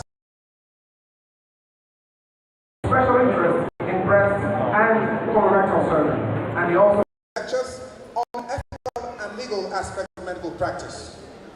Professor Clement Odigie Osimhen has attended several conferences, both locally and internationally, where he has participated actively. He has over 70 publications in reputable journals. He is a reviewer for several local, national, and international journals. Professor Osimhen is a member of several professional bodies, some of which include Nigeria Medical Association, Nigeria Bar Association, Canadian Society of General Surgeons, American College of Surgeons, Nigerian Surgical Research Society, Society of American Gastrointestinal and Endoscopic Surgeons, American Society of Clinical Oncologists, European Society of Medical Oncology, International College of Surgeons, World Association of Laparoscopic Surgery, American Association of Cancer Research, etc. That was a mouthful. Please put your hands together for him. Professor Osimhen is an external examiner to several institutions, including West Africa College of Surgeons, National Postgraduate Medical College of Nigeria, Ahmadu Bello University Zaria, University of Port Harcourt, Ambrose Ali University Eboma, Delta State University O'Hara, Nnamdi Azikiwe University Anambra State, Niger Delta University Bayelsa State, Olabisi Onabanjo University Ogun State, Igbenedion University Okada, Bawon University Iwo, Osun State University, and University of Lagos State. Professor Osimhen is the Executive Director of a non-governmental organization, Total Healthcare Breast Cancer Advocacy Center, and he has been involved in giving public lectures on health-related issues through electronic media for several years. He has served in several committees both in the university and the teaching hospital. He held the office of Deputy Chairman, Medical Advisory Committee, Clinical Services in UBTH from 2014 to 2016. He is also a past head of Department of Surgery. He is a multiple award winner, and some of his awards include the following: Best Graduate Student in the OND program in Quantity Surveying, Auchi Polytechnic, Auchi, 1985. Best Graduate Student LLB Part-Time Program, University of Benin, 2006. National Merit Award presented by National Association of Dental Students, 2009. Award of Excellence presented by the Graduate Medical and Dental Class of 2012. Award of Excellence presented by the Association of Resident Doctors UBTH in recognition of outstanding impact in residency training 2013. Best Lecturer in Surgery, an award presented by the University of Benin Medical Students Association 2014. Award of Excellence for brilliant performance as guest lecturer in medical legal issues in surgical practice presented by National Association of Oral and Maxillofacial Surgeons 2014. Award of Excellence presented by Graduating Class of Medical and Dental Students 2014. Award of Honor in recognition of outstanding contributions to the service of God and humanity presented by Christ Ambassador Student Outreach, AAU Chapter 2015. Award for Exemplary Service to the University of Benin Teaching Hospital, June 2017. Award of Recognition for Brilliant Performance at the NMA NEC meeting in Edo State, 2021. He gave his inaugural lecture in 2015, and because of his love for ethical and legal aspects of medical practice, his topic was Medicine, Law, and Ethics. Is there a meeting point? The role of the surgeon. Professor Osimhen is happily married to Mrs. Evarista Osimhen, a professor in UNIBEN, and they are blessed with 2 lovely children. He is a devout Christian and worships at the Assemblies of God Church Ubowo. Ladies and gentlemen, I present to you Professor Clement Odigie Osimhen. Greatest UNIBEN! Greatest UNIBEN! Greatest UNIBEN! Thank you very much. The Vice Chancellor in absentia, my Deputy Vice Chancellor, and the Provost, permit me to stand on the very well-established protocol, again because time is fast spent, so I can listen to the lecture. I'm most delighted to be here, and I appreciate the committee that put this program together for inviting me to give this lecture today. I do not take it for granted at all. I finished from UNIBEN, like the CMD said, we were classmates the same day, the provost, we're all classmates in Uniben here, the founder, LT, and Professor Ray Ozora, Deputy VC Academic. So we are doing well by the grace of God, and we are going to give this charge, this lecture, to encourage you to know that the future is very bright. So I've titled this lecture, Understanding Medical Ethics in the Contemporary Society. Now, being a medical doctor or a dental surgeon is a great privilege. That privilege, however, comes with a lot of responsibilities. It's expected that we as doctors must practice in an ethical manner and with a good conscience. Now we may ask, who is a physician? A physician is someone who provides medical care that is concerned with promoting, maintaining, or restoring human health through the study, diagnosis and treatment of diseases, injuries, and physical or mental impairment within the scope of his or her education, training, and experience, but in accordance with ethics of the profession and applicable laws. It is a privilege to be a doctor, but comes a lot of responsibility. Responsibilities to the society, to the patient, and to your colleagues, to the members of the great profession. And it requires that we should perform in an ethical manner. I give you this charge that we have in 1 Corinthians chapter 4, verse 7. Apostle Paul was posing some 3 questions to people. When he said, what makes you to differ from other people? Absolutely nothing. What do you have that you didn't get from God? Being called a doctor today, nothing. He has the third part of that question. He says, now if you got everything from God, why must you behave arrogantly as if you didn't obtain it from God? So as you become doctors today, you practice from today and onwards. Always let that be at the back of your mind, that you are a doctor just by the grace of God. You could as well be the patient on the sick bed. So when you attend to that patient, do unto that patient the way you would love to be treated if you're a patient. That is one way you can satisfy yourself that you are doing well. Now we talk about the qualities of a good medical doctor. Number one, you must be conscious, demonstrate good listening skills, good communication skills, and you must demonstrate empathy for the patient. What's empathy? You put yourself in the position of the patient. Then, and in relations also, you must be relaxed and polite at all times. Maintain a friendly disposition. You must have the ability to keep medical information secret, because the patient trusts you so much, and they can tell you virtually anything. And you must be able to keep that confidential. You must be willing to learn, demonstrate humility. You must relate well with members of the profession. You ask yourself, who is the patient? A patient is someone with a health challenge who was never formed. Oftentimes, they come to meet us with expectation. They need our services. And when they are coming to meet us, they have a desire that we as doctors should show them love and empathy. And they have that expectation. Once you fall short of that expectation, they are disappointed. And that usually is the cause of litigation. They are coming to you with an expectation. All right, that this doctor should love me, show me some care. Once you fall short of that, there's a challenge. Now, we must recognize that the society is dynamic. Knowledge acquisition is rising by the seconds today with the advent of internet. Patients are more aware of their rights just now. One sure way to stay out of trouble as we practice this profession we have just been inducted into today is to stick to the ethical values of this great profession. Then one will ask, what is medical ethics?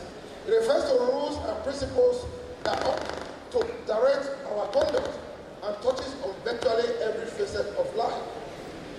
Medical ethics, broadly speaking, refers to the medical oaths and codes that prescribe a physician's character, their motives and duties, which are expected to produce the right conduct, and this should guide members of this great profession in their dealings with one another, with their patients, and with their states. It portrays the ideal physician as devoted to his duty vis-a-vis the welfare of his patient and the advancement of the medical profession and medical knowledge. It also enjoins us as doctors to show compassion on the patient, but humble enough to recognize the limits of your curative powers and the harm we may unintentionally cause our patients. Ethics also deals with the distinction between what is considered right or wrong at a given time in a given culture. These principles are embodied in the Hippocratic Oath, Geneva Conventions, Civil Oaths, and other conventions, and the handbooks guiding the professional practice. I'm sure they'll give you copies of that handbook that guides our practice. I enjoy to read it. Maybe after reading the Bible or the Quran, that is a book you must read and learn how you practice medicine. Of course, we're familiar with the Hippocratic Oath, an oath taken by ancient and medieval doctors that requires a very high ethical standard for medical doctors. The principles considered important in professional and ethical education, even up to today. The moral and the ethical message of that oath has exhibited a very remarkable resiliency over the years in various cultures. Although the language may appear odd, the content, the precepts are still very valid today, what is written in that original Hippocratic Oath. It's going to look at some of the values we encounter in medical ethics. Number one is autonomy. We must understand the patient is a full human being that can take a decision, and therefore you cannot impose your position on the patient. This also makes us to know our duties and responsibilities to the patient. Then beneficence is one of the values, that whatever I do must benefit this patient. Then no malfeasance. I shouldn't do any harm to this patient. If I must do harm at all, it will be minimal harm that can be avoided.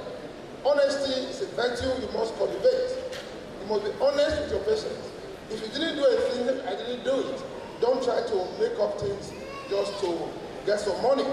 Confidentiality is something you must know. Even if you're a pastor, for example, I give this example, and you saw your choir mistress having performed a criminal abortion, you still cannot say it in church or Sunday.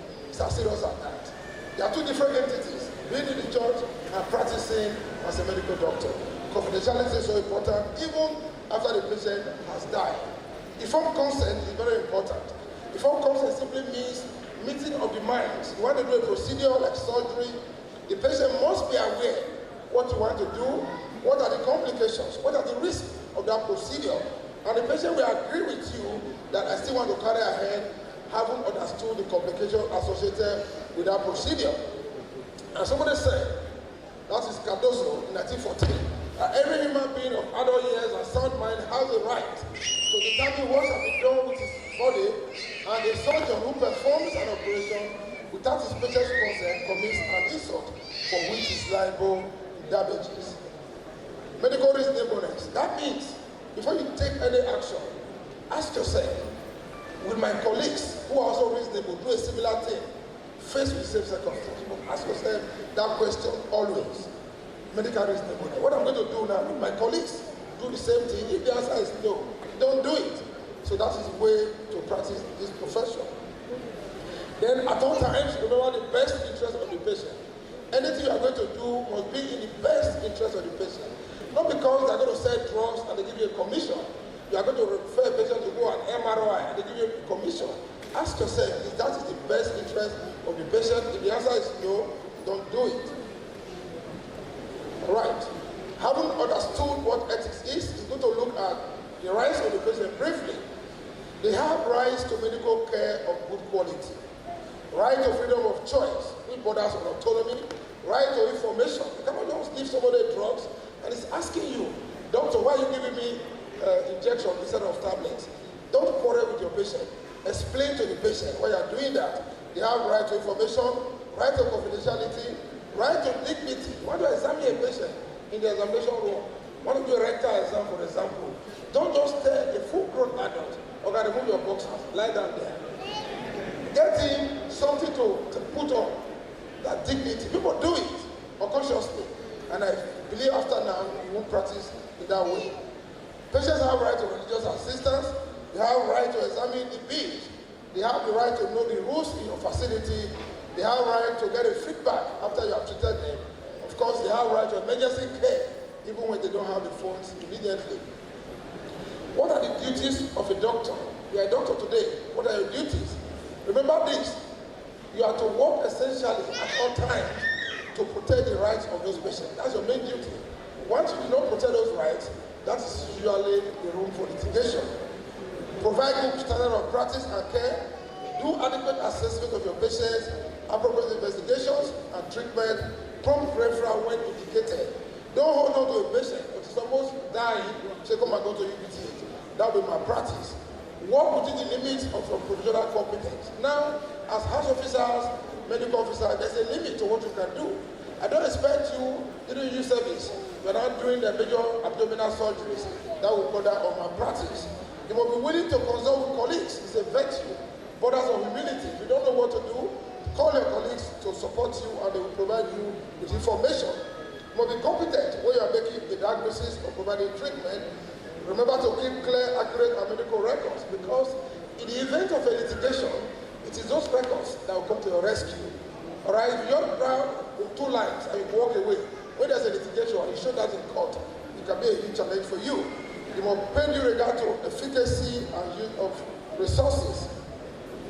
Prescribe only the drugs that are needed by the patient. Don't prescribe because the company will give you some reimbursement. Ensure your prescriptions are written clearly. Then abide by the hospital rules and protocols as standard of practice. Keep your knowledge up to date. They told you just now, MBBS is just the beginning. You heard them telling you about continuing medical education, having to obtain 20 units. Don't go and do copy 20 units. Make sure you obtain the 20 credit units from lectures. Observe and keep up to date with the laws and codes of conduct. If you hear there's a review of the laws, try to get the latest copy and look at the way you should practice. Take part in regular and systemic clinical audits. Respond constructively to assessments and evaluations of your professional competence and performance. When they correct you, don't be angry. Take the corrections and improve on your practice. You must contribute to the education and training and supervision of medical students. That is the way the profession grows. When you are doing your house job, maybe by next month or so, students will be posted to your unit. Teach them the duty you know. The rest they will teach you. That's the way we develop the profession. Ensure your junior colleagues are well supervised during their training. You must listen to patients and their relations and listen to their views. Don't just push them aside. They may have something they want to tell you. Treat patients politely, respect their privacy and dignity, give them information. You must be accessible. You must be accessible to your patients. I found a doctor that said, I can't give my number to patients. Have a rethink before you take that decision. Again, like I said, put yourself in the position of the patient. If you wanted to reach your doctor and they sick of the card, you can't reach him, you're going to feel bad. The same way they feel when they cannot reach you. You must be accessible to your patients and your colleagues when you're on duty. Never abuse the trust the patients are reposing you. They trust also where they tell us a number of things. Do not use your position to establish a proper relationship with your patient or their relatives. Do not recommend investigations or treatment not required. And do not divert patients from where you are working to a private clinic. So people do it so they can give you some commission. You must protect patients. Maybe a wrong prescription is written and you have knowledge of it. You must inform the person who prescribed it that you made a mistake in your prescription. But with decorum, you do that. Respect your colleagues and never make derogatory statements about them. You must be ready to make suitable plans for your patients when you are not around. Don't just disappear. Oh, I lost my aunt. I lost a relation. I'm traveling for burial. Make arrangements before you leave. Delegate duties reasonably. You must give correct information about yourself at all times. Don't tell lies. When did you graduate from Unibank? What year you graduated? Don't go and say I finished 2015. Don't do that. Avoid conflict of interest. If you have a conflict of interest with somebody and you are so sure you cannot give the best to that patient, transfer that patient to your colleagues to look after that your patient. Of course, we are familiar with this point. There must not be undue advertisement for you to probably say in the community you are the best doctor in that community. You must always have the best interest of the patient when you are referring them. Verify that things are true before you sign it. The dean was talking about signing excuse duty. You mustn't do that at all. Many people come from overseas and they tell you to sign paper for them. What I ask them is this. In the US, can any doctor give you an excuse duty when he treats you? And they say no. Then why must you come to Nigeria? They think that people here are just in the bush. You can come and don't say anything. But some don't fall for that. And if you is your relation that is abroad and trying to do that, stand your ground that I cannot give you an excuse duty for overstaying in the country. Remember, you are fully responsible for the safekeeping of your staff, and you must have a valid practicing license. every year renew your license. And remember, when you probably obtain additional qualification, like your fellowship, you must also register additional qualifications. Most doctors are not aware. They just register the MBBS, and that's all. That is wrong. When you get your fellowship, go back to MDCN and register it. Otherwise, if you are to practice without registering it, you are not really a surgeon, for example. If anything happens, MDCN will deny you. We do not know this man as a surgeon. So additional qualification must be registered. Now, we don't only have duties, we also have our rights as doctors. It's good for you to know those rights. Number one, you have right to legal protection, provided you are doing your duties in compliance with professional and operational standards. You have right to provide healthcare services in compliance with professional and operational standards. It means no patient can compel you to prescribe a drug that you don't have the mind to prescribe ordinarily. Whether even it's a president, he cannot compel you. Refuse patients' wish that is conflicting with the rules of our profession. For example, you've treated somebody for malaria and you are very sure it doesn't require sick off. The man wants to travel to the US for vacation and he said, doctor, give me 1 more sick leave. You said, no. What have I treated you for that you give you sick leave? Nobody can compel you to see a patient at an accident scene. That becomes a matter of conscience. You can withdraw your services if there is an ethical or personal conflict with the patient you are managing. You have right to full and honest disclosure from patients or their relatives. You have right to be treated fairly and sincerely by the hospital or by the patient. You should not be insulted or harassed by patients or their relatives. You have right to a fair hearing. In the event of a patient reporting you maybe to management, they cannot just suspend you. You have right to fair hearing. They should call you to know what happened. What is medical malpractice? We have looked at the rights of the patients, your duties, your rights. Despite all this, there will be a time a doctor or two may be caught in malpractice. It means professional negligence by an act or omission. In other words, failure to exercise the skill or art with the degree of care expected of your experience and your status, or failure to give reasonable care, doing what a reasonable man will not do, or failing to do what a reasonable man will do. It can also mean failing to meet the professionally accepted standards, method, or decorum. What are the things that may constitute medical malpractice? Number one, failure of the physician to follow usual practice in the community, lack of skill, ignorance, failure to tell patients of the treatment risk, lack of needed equipment, medicine, or staff, inappropriate withdrawal of service. Maybe a patient insulted you, you don't want drug. And it was time to give drug by 12 noon. And you didn't go there to give the drug. That is inappropriate withdrawal of service. If that patient maybe has a fit, has a seizure, and dies, the family can sue you correctly. Because you had a quarter by 9 a.m., the drug that was due by 12 noon, you failed to give it. What you can do in that circumstance, hand over that patient to another colleague. That the way this man insulted me this morning, I'm no longer in a good state of mind to care for him. That's the correct thing to do, but not to stay away. We must take care of that. Failure to attend to a patient promptly, failure to do what should have been done, making a mistake in treatment. You know, it happened in one hospital where they do a left without a neurophy, they went to the right side. When they entered, they said, doctor, we are on the wrong side. That's a very major issue. Failure to make appropriate referral, I've told you what that means. You have a patient, you know you cannot take care of this patient. You keep the patient with you for 5 days. I have a case report now, a patient I'm looking after, was at an hospital with intestinal obstruction with a medical officer for almost 1 week. The woman came moribund. That is inappropriate referral. Failure to obtain informed consent before treating the patient. Failure to advise on when you give wrong advice. When you make an incorrect diagnosis. But remember this, that not all complications are due to negligence. There are some complications naturally associated with some procedures. When you do some surgeries, some patients may bleed in the process. That is not a complication. But there will be evidence to show that you are indeed negligent. That was according to Lord Denny in 1953. Then there are some things we call infamous conduct in a professional respect.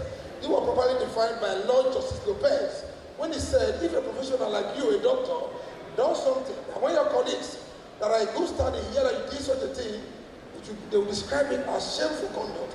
That qualifies for infamous conduct. And you must not be found to be involved in infamous conduct.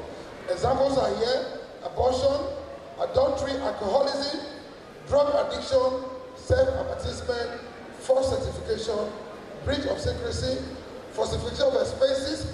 You didn't give Rosephine, you gave one phony product. When you are making your bill, you say, I gave Rosephine.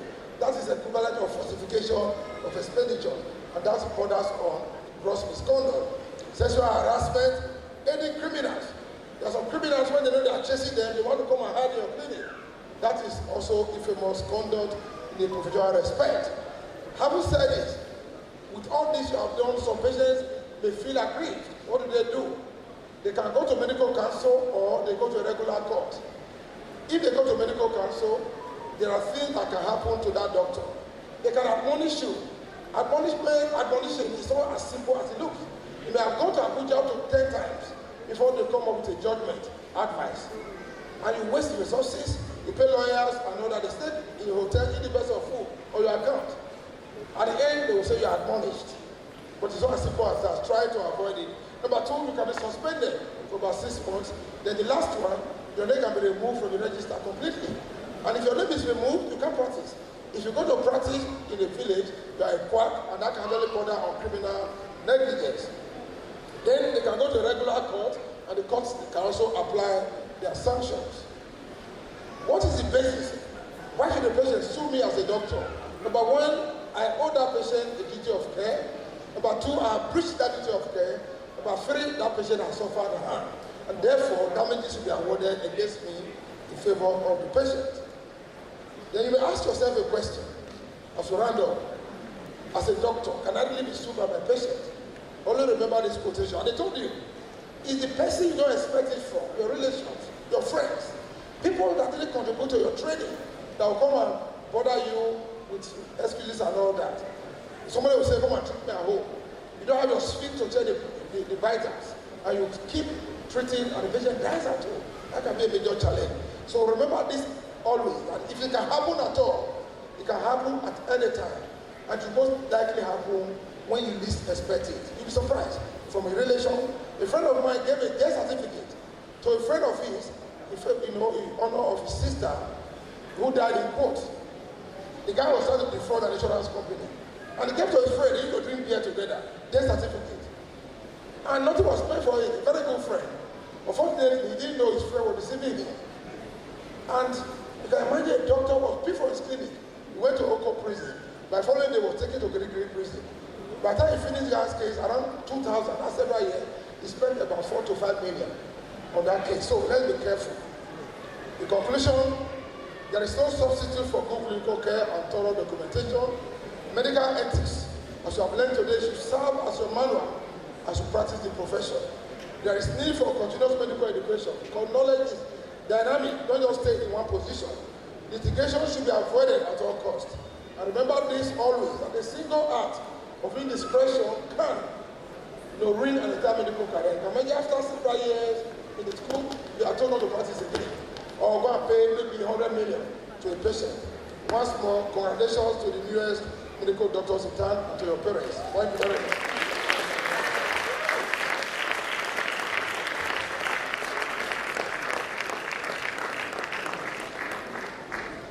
Thank you so much, Professor Osime, our guest lecturer, for that beautiful lecture that you delivered at such a very time-conscious moment. Once again, please, let's give him another round of applause.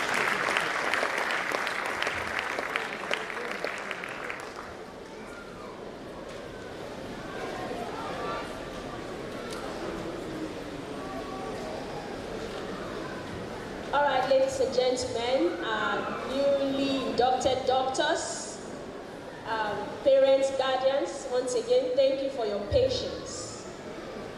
We are moving on to the presentation of awards.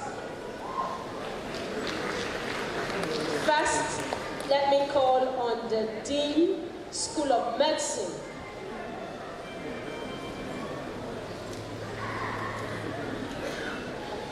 Just before the presentation for our doctors, we'd like to call on the guest speaker to please rise for a well-delivered lecture. May I call on the Deputy Vice Chancellor, Ekewan Campus, Professor B.A. Ayinde, to do us the honor of presenting this beautiful plaque to our lecturer.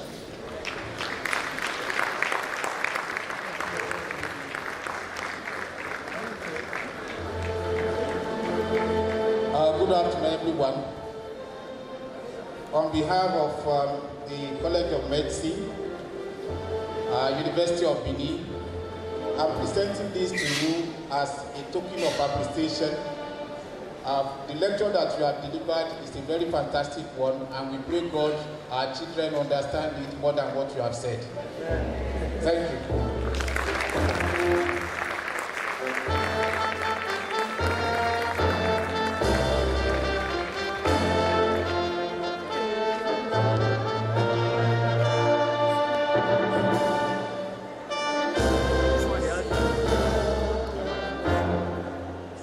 Thank you, Mr. McDonald. May I now quickly bring to the microphone for the award presentation the school, Dean, School of Medicine, to please come forward. So we can quickly run through the awards from the School of Medicine.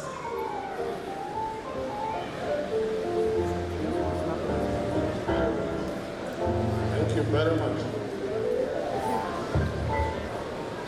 Hello, ladies and gentlemen, our parents, elders here present. I know we are all tired, but there is need for us at every point in time to recognize excellence. There is need. So that it will make those that are upcoming or the upcoming ones to realize that there is dignity in hard work. There is dignity in hard work. And it's good for us to reward those that have worked hard. Sure, let me make it clear that for you to be here today, you have worked hard. You have all worked hard. Let me make it clear again. But, like the animal farm will say that all animals are equal, but some are more. However, some of them have distinguished, they have distinguished themselves, both in character and in learning, that we think there is need for us to bring up something to encourage hard work. And I must say that the award we are presenting today was instituted by some alumni of the school, members of the alumni body, especially the year of 1983. Sorry, sir, Provost, the set of 83. Yes, the set of 83. They are the ones that actually came out to say that they want to put in place some awards. And I want to say that after that, some other members of the alumni, they have already approached me and we are expecting more. This is only during the swearing in, during the graduation, other sets of awards will be coming up. We already have other awards that are lined up for the graduation. But for today, we are going to call up some award winners based on the demand of those that instituted the award. They insisted that the award was given during the swearing in, during the oath-taking ceremony. There is another member of our alumni, Dr. Loretta Uboro. Are you here? Are you ready with your award now? So soon after me, you will come up with your award, to give your award. She is also a member of the alumni, but she insists that she has an award to give, I think, on behalf of her foundation, herself and her husband.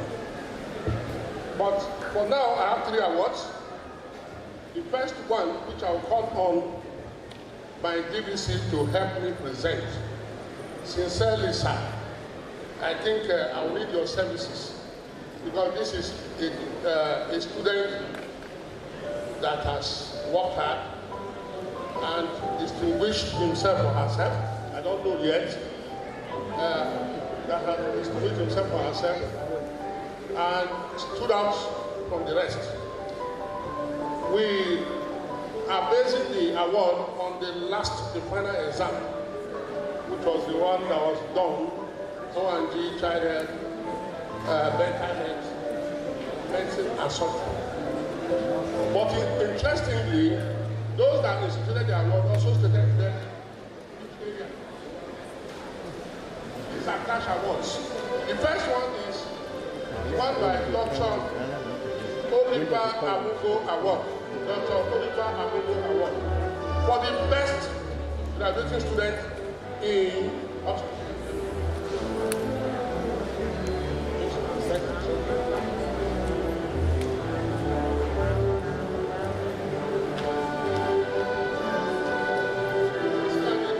Are sealed. The special committee was put in place to select these candidates. However, we have something that was presented by those that received the award, this cash award, and the cash is here. So we have the Dr. Oliver Amugo Award for the best graduating student in O&G. And the name is here, sir. I want you to read the name, please. Okay. On behalf of the College of Medicine, I have the privilege to call Aibo Habo, the best student in O&G, and the best student in O&G. Congratulations.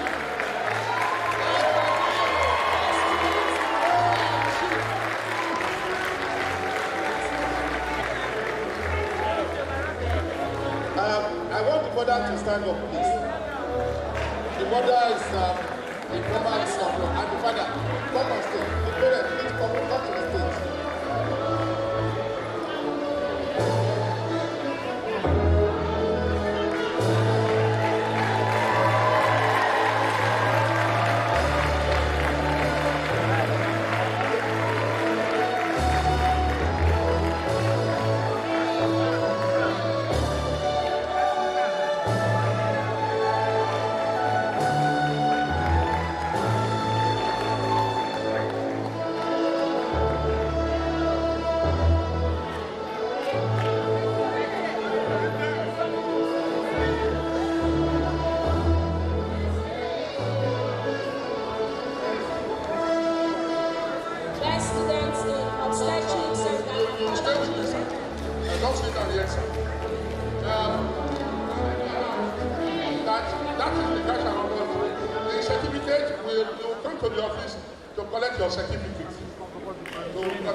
The next award is Dr.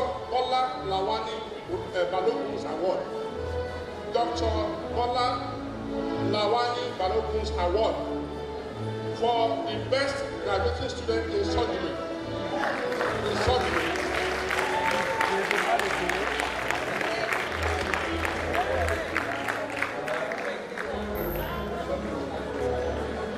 And I will give the microphone to my DVC to announce the award winner.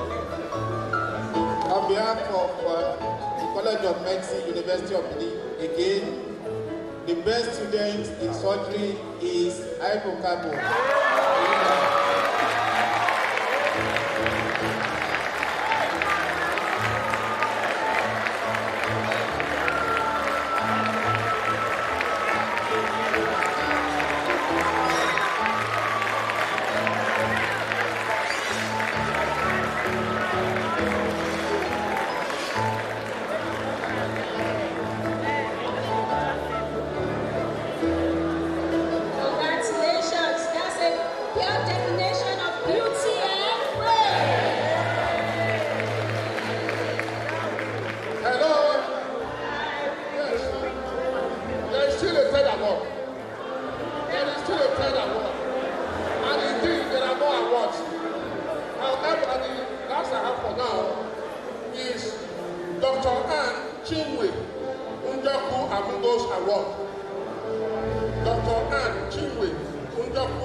For the best graduate student in community health. Community health. Again, on behalf of the College of Medicine, University of Benin, we have the best graduating students in community health as Dr. Can you help me pronounce it?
precious daughter. A true daughter of Igodomigodo. Yes. Loretta, where are you? Aha, Loretta Ogboro Oko to make her presentation. Thank you.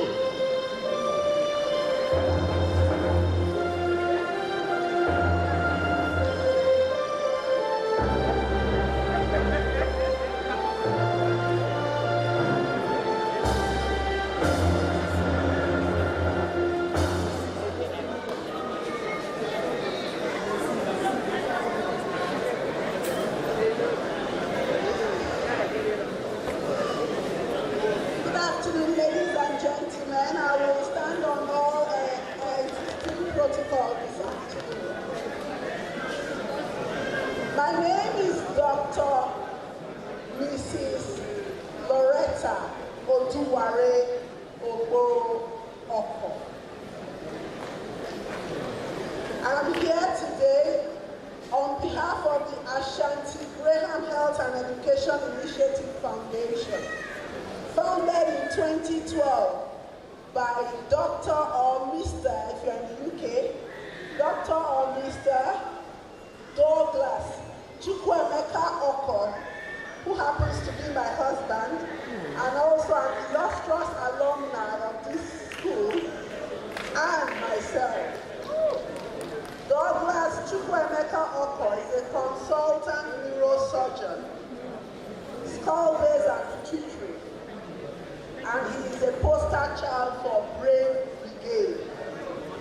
A son of the soil who left Nigeria many years ago and specialized in neurosurgery to return, one of the best admittedly in the world, to return to Nigeria for the past 7 years. And he's doing surgeries that when people look at them, they marvel in the US, in the UK, saying, was this done in Nigeria? So, for those of us new graduates who want to japa, we will say you can japa, but you must come back with your capacity improved. That's the truth. That's the truth. That's not the secret. So, to the meat of today's program, in 2012, we had Dr. Etiale Michael. In 2014, we had 2 women, Dr. Miss Fumilola Elusoji and late Dr. Miss Felicitas Oyebeda, rest her soul. In 2015, we have Dr. Shaka Hafiz. In 2016, Dr. Pius Ojemowo. In 2017, we had Dr. Miss Marietta Imado Jemu. In 2019, nothing happened in 2018 because of strikes. In 2019, we had Dr. Jesse Odion. In 2020, we had Dr. Miss Ogechukwu Wokoyi. In 2021, we had Dr. Erus Eko. And because the dental school are very much ahead of us in medicine, kudos to them, we'll be catching up. This 2023, we had Dr. Uma Ekombong Imu. Now, what are we having these people for? We at Ashanti Graham have, over the years, discovered that we need to celebrate excellence. It's not rocket science. And along the way, we've had helpers as well. We started this award since 2012, and we have been consistent. Apart from being a consultant obstetrician and gynecologist myself, I'm also the president of the University of Benin Alumni Association in the United Kingdom. And I want to say here today that we could not have done it along the way without teamwork. Dr. Kennedy Alohan has been our chief admin and liaison officer on ground all these 12 years. Consistency is second to none. We have an erudite board of trustees. And many of us have often said, we want to give the newly added prize of Best Lecturer and Mentor to Professor Dave Udoh. He repeatedly told us that we know that Professor Dave Udoh is so good, that's why he's one of our board of trustees. And therefore there's conflict of interest. We cannot give it to him. So we will vote for other lecturers. Without much ado, I want to go to this year's prize. Why do we celebrate surgery, and why is the foundation called Ashanti Graham?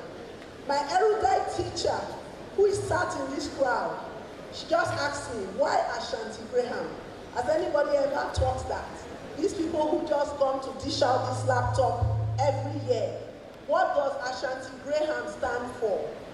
Professor Mrs. Aisien is somebody I respect a lot. And when she asked that question today, I discovered that people must really be curious about this. And interestingly, I don't want to give too much information, but many years ago, she fitted my first family planning device.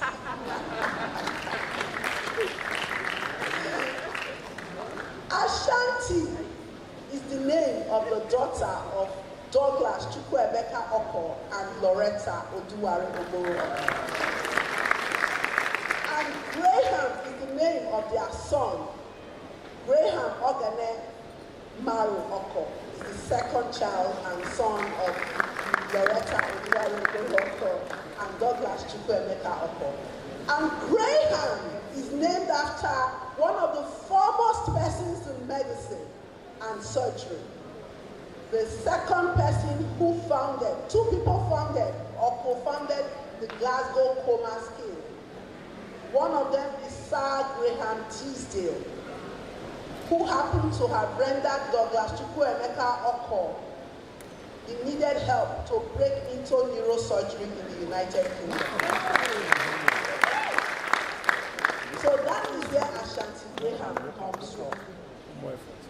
Dr. Alohan, we are going to start with the Best Mentor and Lecturer Prize. We have with us a brand new laptop. Interestingly, this prize was started and added on to Ashanti Graham Prize in 2020. It was added on by one of our erudite alumni called Agedo Esosa, or Dr. Esosa Agedo. Dr. Esosa Agedo is currently resident in Canada. And he said, look, Ashanti Graham, you people are doing something great. How do I contribute? And we said, you know what? We want to be celebrating the best lecturer and mentor. Not just didactic teachers, but mentors. People who are going to look out for, did you sleep well today? How is that your father who is unwell? And he decided that along with us, he will pay and donate to getting a laptop for these persons. It is completely secret ballot. We don't disturb the students when they do it, and they know that. However, interestingly, over the past 3 years, this is the 3rd year, the same person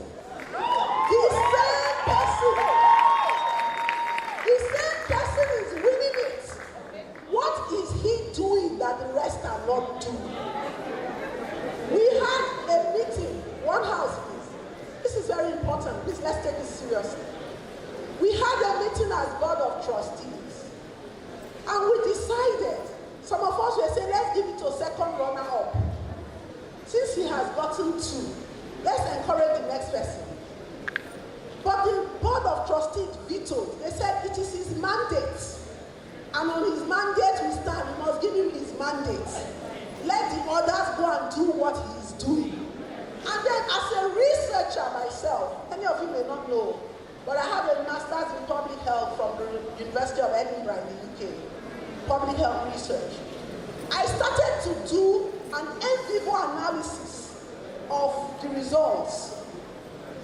And I saw that people wrote things like, the last time he saw me, he told me to be encouraged, that surgery is very simple.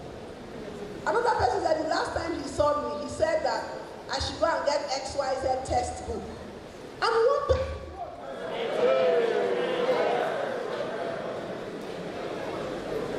one person wrote and said the last time he saw me, he remembered to ask if my father, who was unwell, is now well. Ladies and gentlemen, it tells us that the art of learning, especially in the clinical space, goes a long beyond didactic teaching.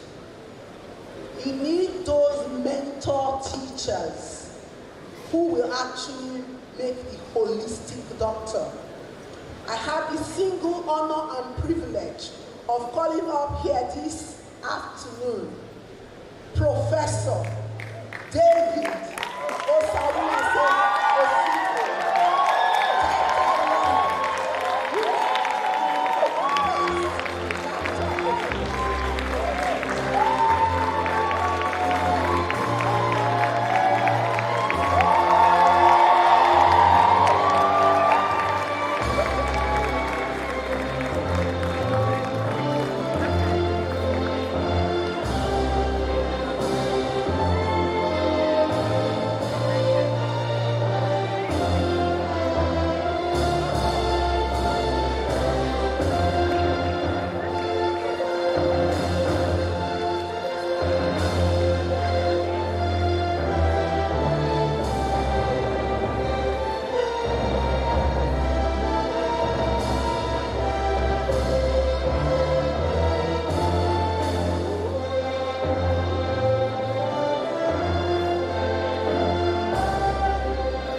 Congratulations, Dr. Stacy Aibokaibu, the woman of the moment.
Like she noted, dentistry is presenting graduating set of 2000, while medicine presented graduating set of 2019. We present 2020, and medicine is presenting 2019.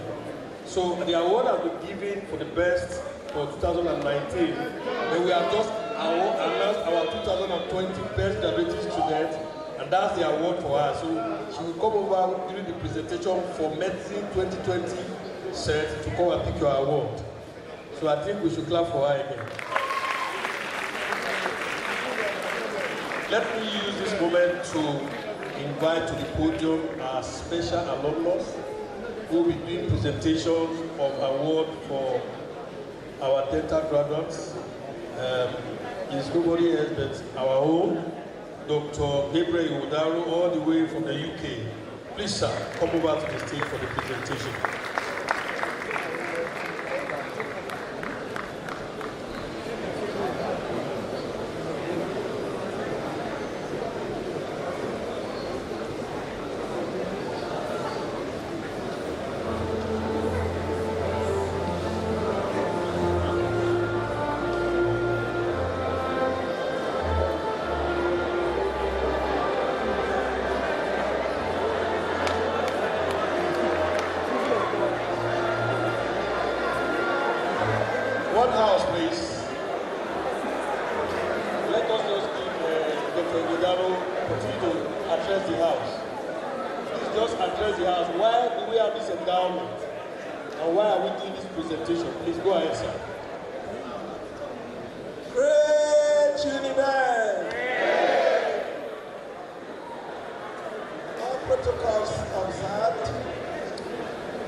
At the same time, give your parents a loud round of applause. And then, to your distinguished teachers, we have here Professor Sado, we have the deans, Professor Sadio Broma, and then Professor Omorige, and all the other distinguished teachers. Ladies and gentlemen, today I'm here to present awards to graduates of the School of Dentistry who have done so well in their exams. We came over here in 2021 and we set up an endowment for 20 years for presentation of awards. Now, something unique happened. The awards were supposed to be for 20 years. But a year later, I got a phone call saying that the awards are no more for 20 years. They are now for eternity. There's nowhere in the world where that is done. I think it is something very, very unique. So forever and ever, there will always be prizes from the family of Ighodaro to graduating students of the University of Benin Dental School. This is unique. Now, permit me to say something very important. I also want to thank the Vice Chancellor for giving us that opportunity to set up that endowment last time, and also for the unique thing they did to have put the endowment money in the bank to get all these dividends.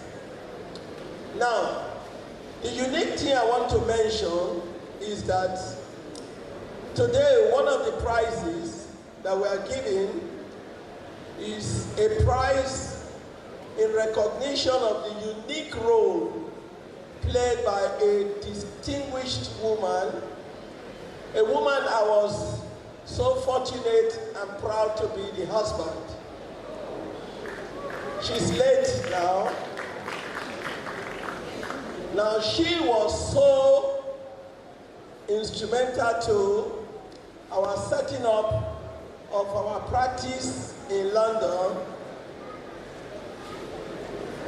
and also setting up our oral surgery unit.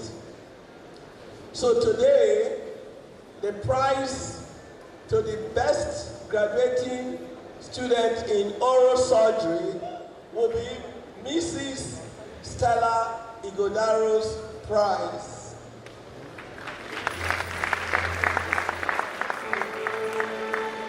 So, I think we will now start with the presentation of the awards, and so I'll go ahead and call up the award winners. I start with Richard Omo Iwola, best student in the honor of Magdalena Sunday, an award of 100,000 naira was given to her.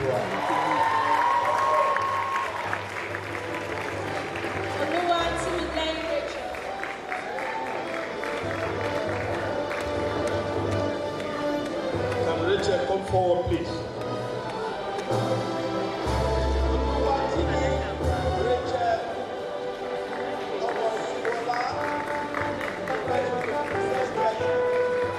Ross.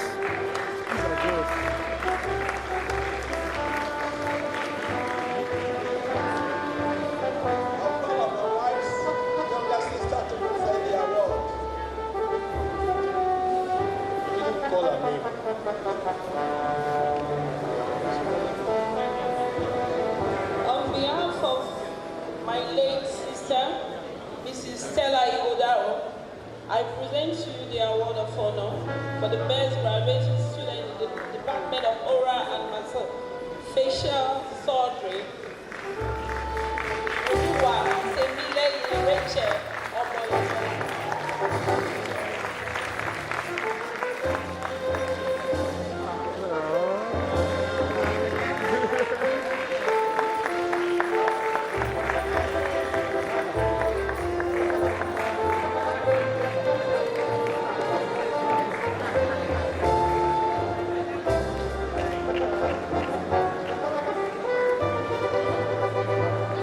Richard, just wait behind. The Dr. Rachel, wait behind. Tell her to wait. Dr. Rachel. She is also the best graduating student from the Department of Periodontics.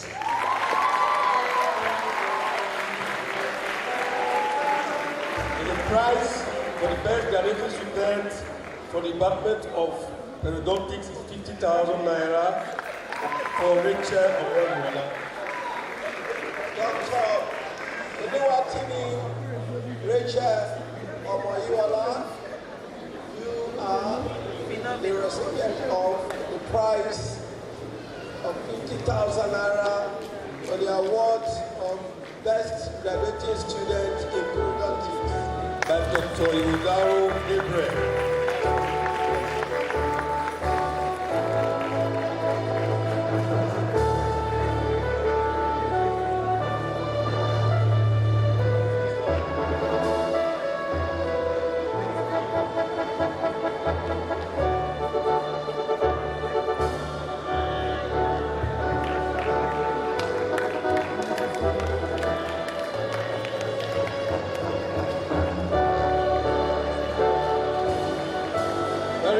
I'll call all these together. The best graduating student from the School of Dentistry is Ogene Tejire. Best graduating students. The award is from Dr. Iwudaro Gabriel. It's 150,000 naira. 150,000 naira.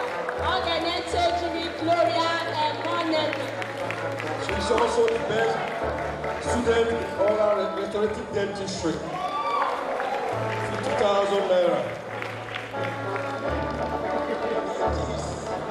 It is with the greatest honor to present this Dr. Gabriel Iwudaro Award to Ogene Tejire, Gloria Ebonena.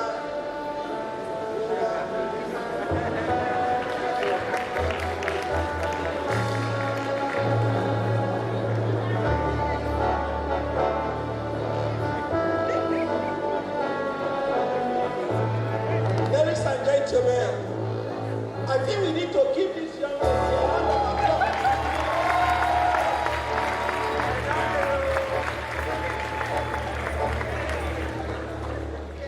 She is also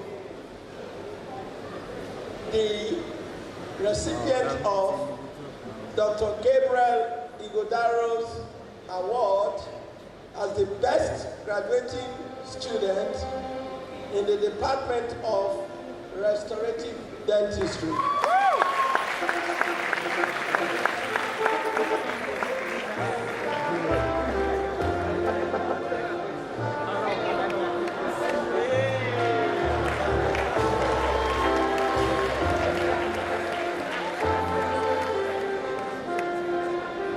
Another round of applause, please.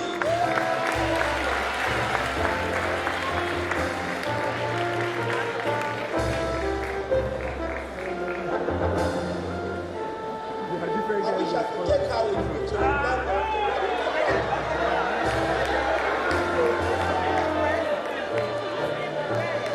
This is true. We need a girl like this to walk in my practice.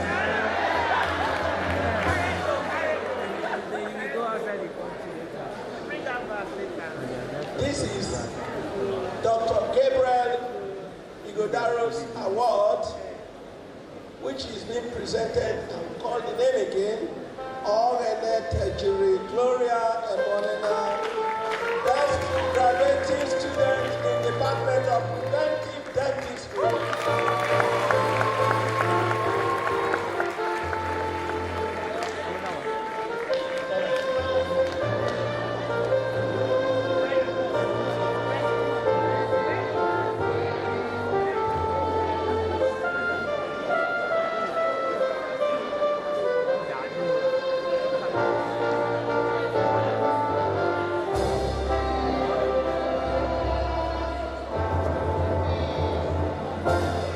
Women are dominating. Congratulations to all the beautiful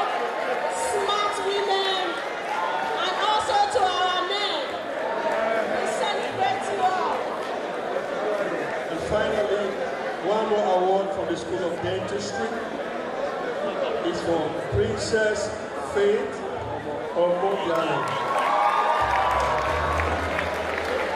The best graduate student in the Department of Oral and Mastomatal Surgery, Pathology and Medicine, Oral Diabetes and Radiology, 50,000 naira.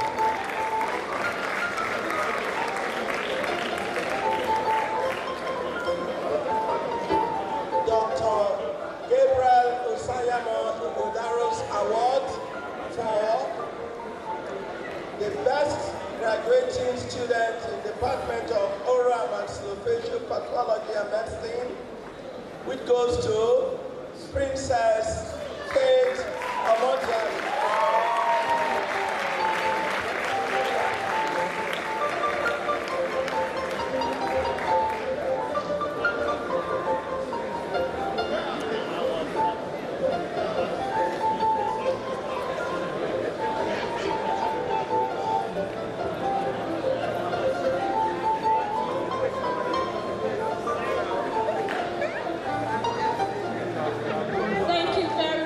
Congratulations to all the award recipients and to everyone here. Congratulations.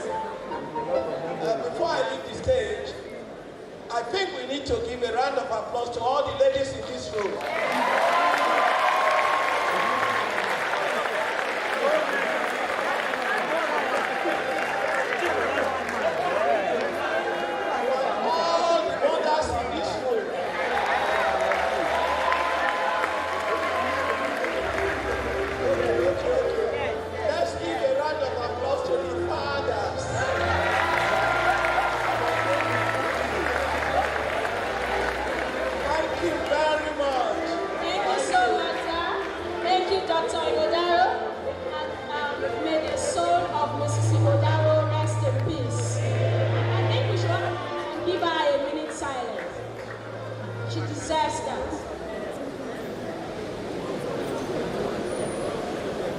A minute of silence to Mrs. Ighodaro, in whose honor these awards have been, Dr. Mrs. Ighodaro, in whose honor these awards have just been given out. May her gentle soul continually rest in perfect peace. Thank you. As a young people, I want to appreciate Dr. Ighodaro. It's our graduating set for 1983. 40 years later, he's still here. We appreciate He graduated in 1983 and he's here again today to give back. And when Dr. Loretta said you should come back and build capacity, some persons were shouting, no, no, please take a keep.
Thank you.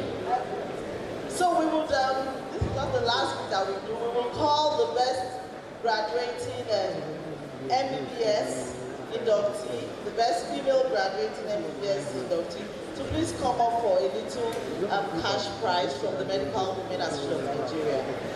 Dr. Ehimeme Stacy Aigo-Cairo.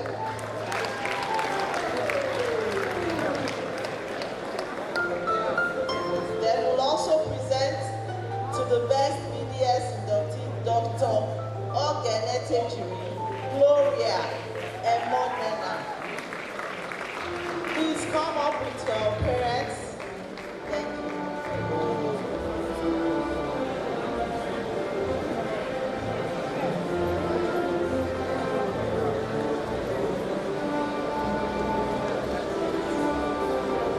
So on behalf of the President, Dr. Ed Issa, and members of the Medical Women Association of Nigeria, we present this token from the Medical Women Association of the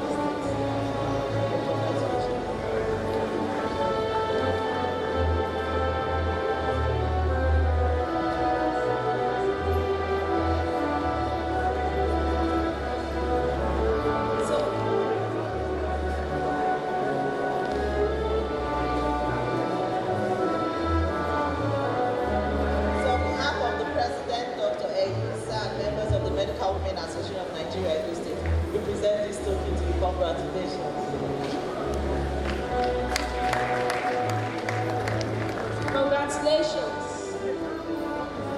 Thank you so much to the President and members of M1. Please, may the representative of the newly qualified doctors please come forward.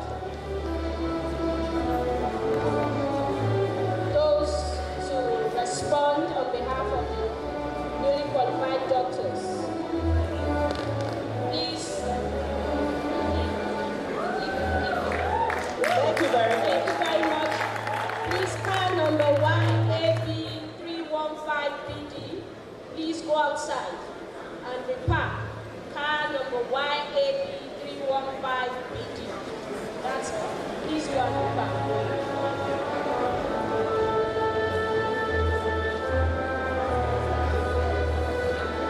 The Vice Chancellor, Professor Mrs.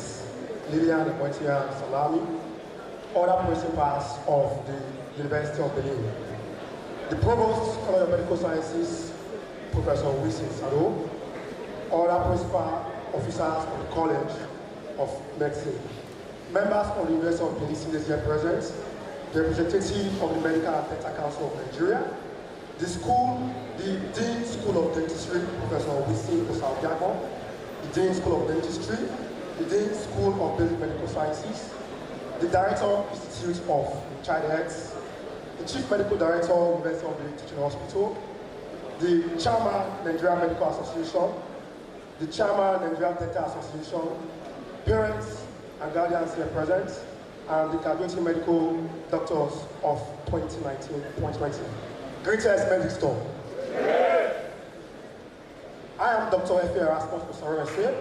I am a great God and I stand here amongst you to speak on behalf of the newly inducted medical doctors. Today is a great day for us, one that we have all embraced with so much enthusiasm from the very onset.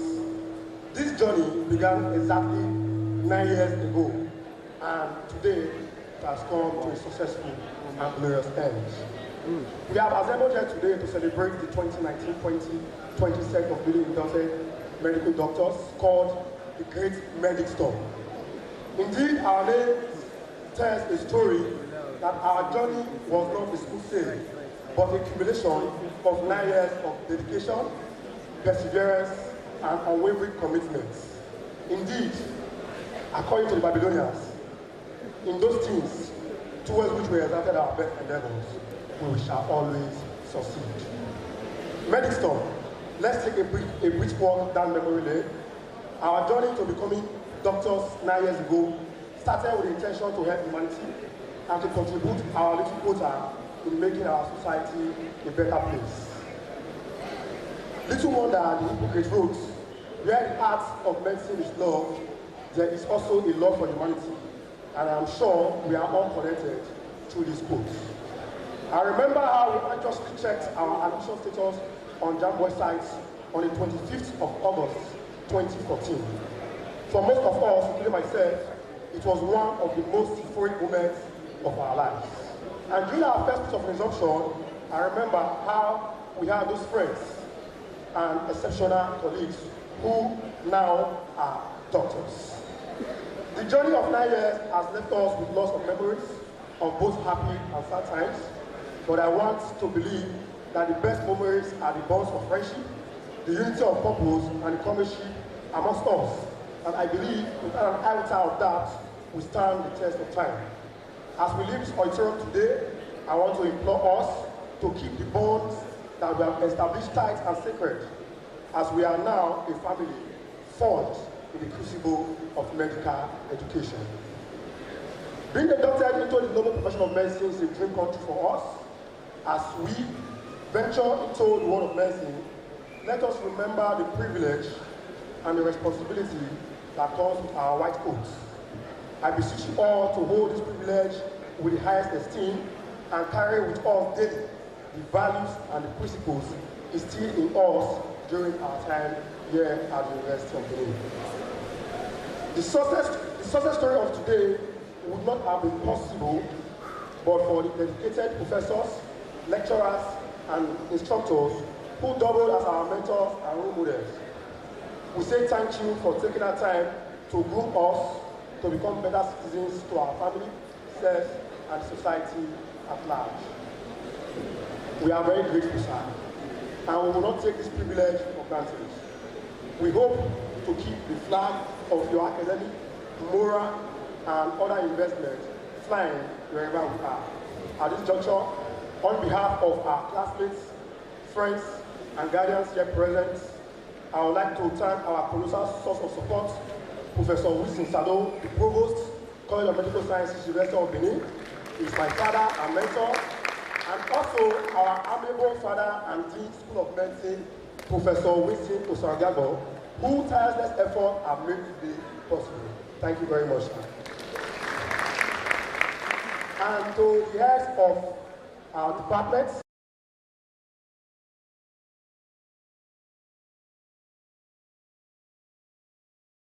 who have imparted our lives meaningfully and positively. Special mention must be made of our lecturers from the general sciences, the basic sciences, pathology, pharmacology, medicine, and surgery. Today will be impossible without the knowledge you have shared with us. Thank you very much.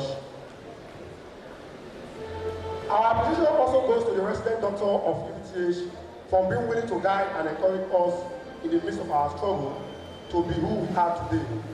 Worthy of mention are the nurses, the therapists, the technicians, and other supporting colleagues from the University of Benin Teaching Hospital. We appreciate you all and thank you for sharing our joy.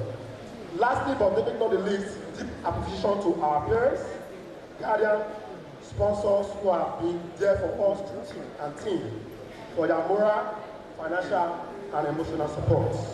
I pray to God Almighty that your heart will see your heart's desires. I will end this with the Babylonian quotes that the more of wisdom we know, the more we may earn. That man who seeks to learn more of his crafts shall be richly rewarded. Go out, Medistone, and sharpen that skill. The world is waiting for the healing touch that only you can provide. Thank you for that.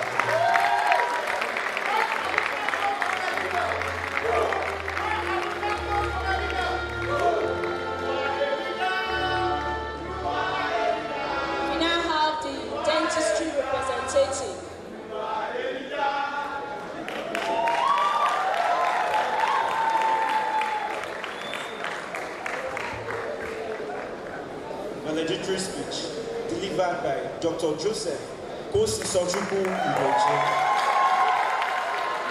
the class representative of the newly qualified dental surgeons 2020-2021 class, the Vice Chancellor, other principal officers of the University of Benin, the Provost, College of Medical Sciences, other principal officers of the college, members of the University Senate, representative of the Medical and Dental Council of Nigeria, Dean School of Medicine, Dean School of Dentistry, Dean School of Basic Medical Sciences, Director, Institute of Child Health, Dean, Chief Medical Director, University of Benin Teaching Hospital, the Chairman, Nigerian Medical Association, the Chairman, Nigerian Dental Association, parents and guardians here present, graduating doctors of the 2020-2021 class.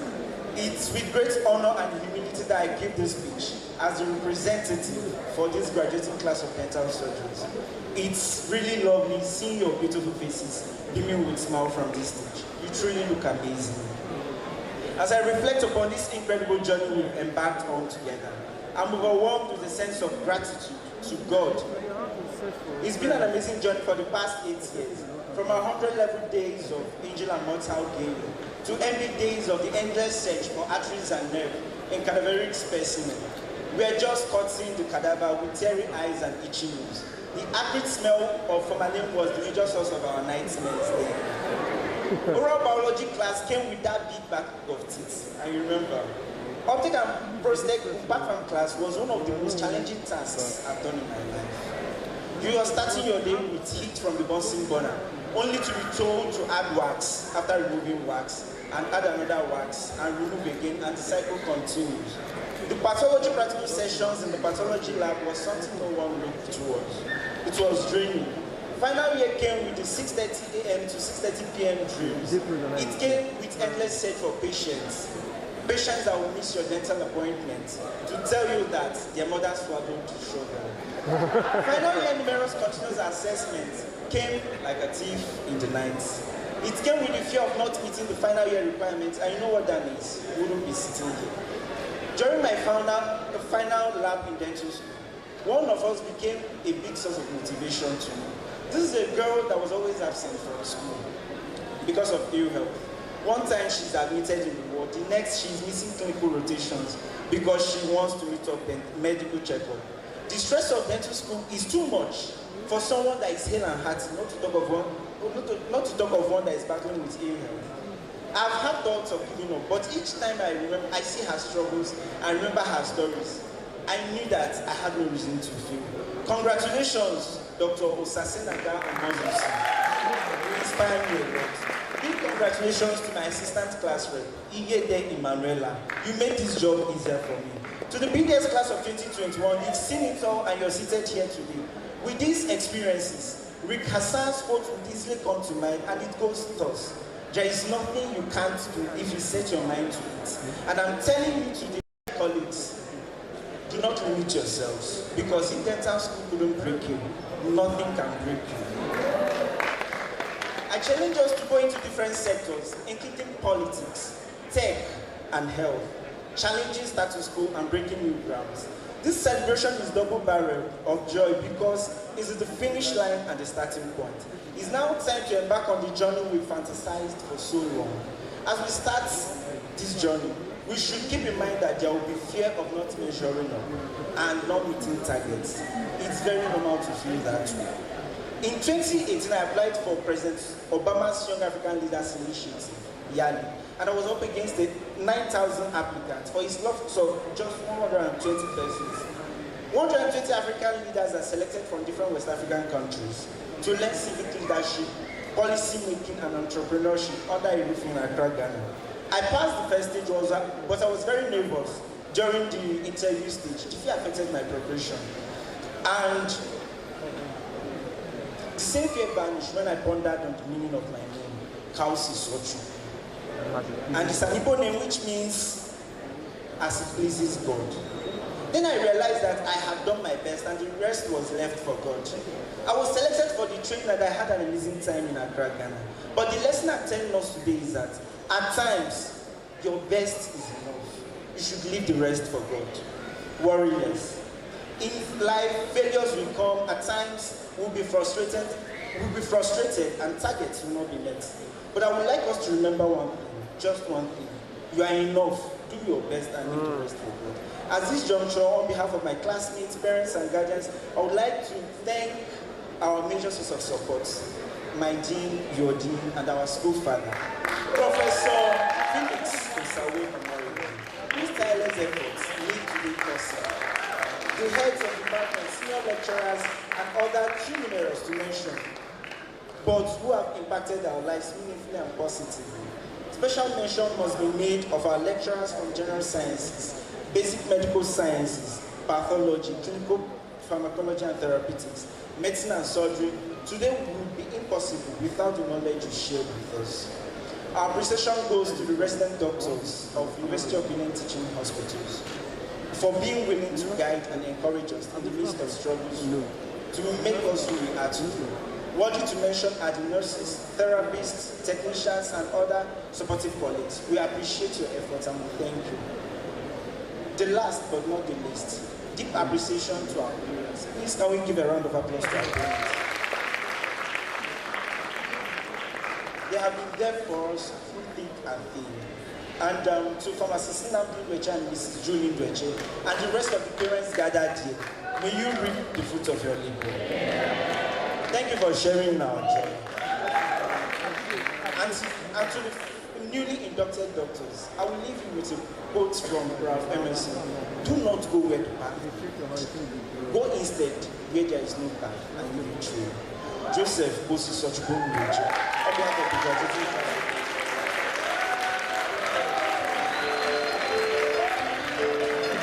Thank you very much. Joseph, please come back. Joseph. Yes, this is yours. Congratulations once again to our new doctors. Without wasting much time, may I now call on the chairperson for the planning committee and the Deputy Provost, College of Medical Sciences, University of Benin, for the vote of thanks, Professor Vivian Omwembe.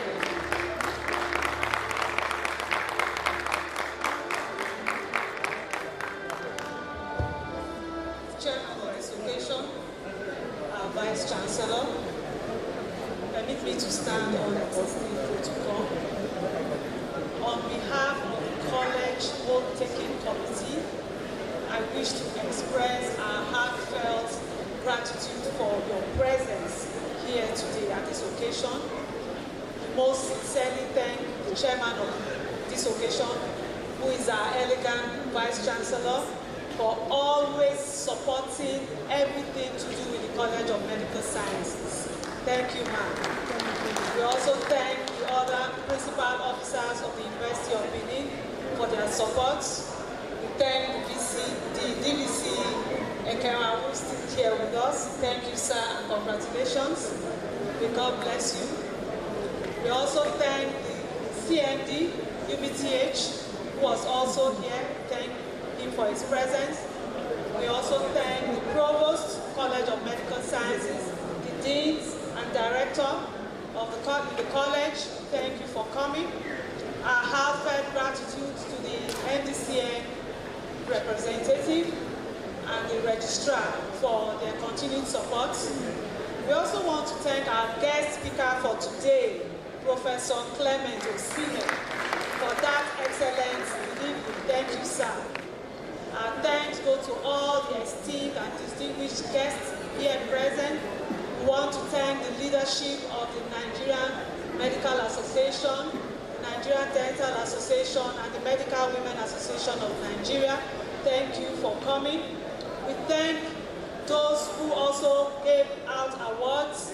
We thank Dr. Igodaro and his family for their presence. Dr. Loretta, we thank you for coming. Our appreciation also goes to all staff of the University of Benin, in particular the college staff, both academic and non-academic staff. We also thank our students. Great Uniben. Great.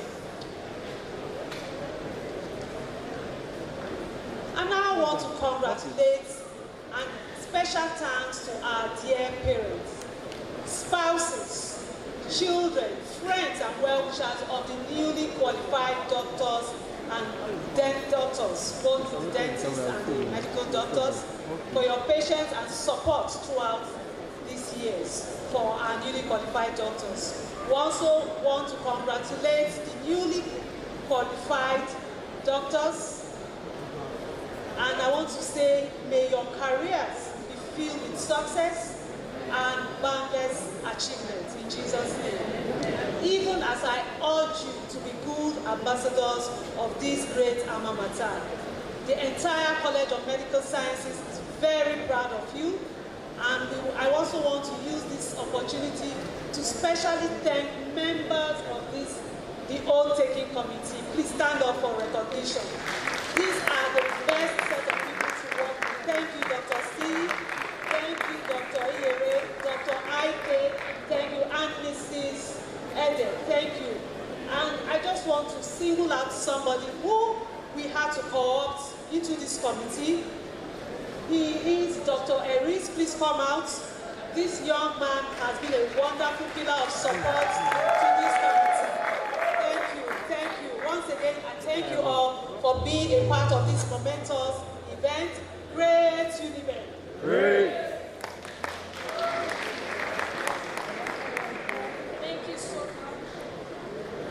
On that note, we call it a wrap for today's program. Please hold on. We have just concluded the swearing in and oath-taking ceremony for the newly qualified medical and dental doctors of 2020-2021 academic session of the University of Benin.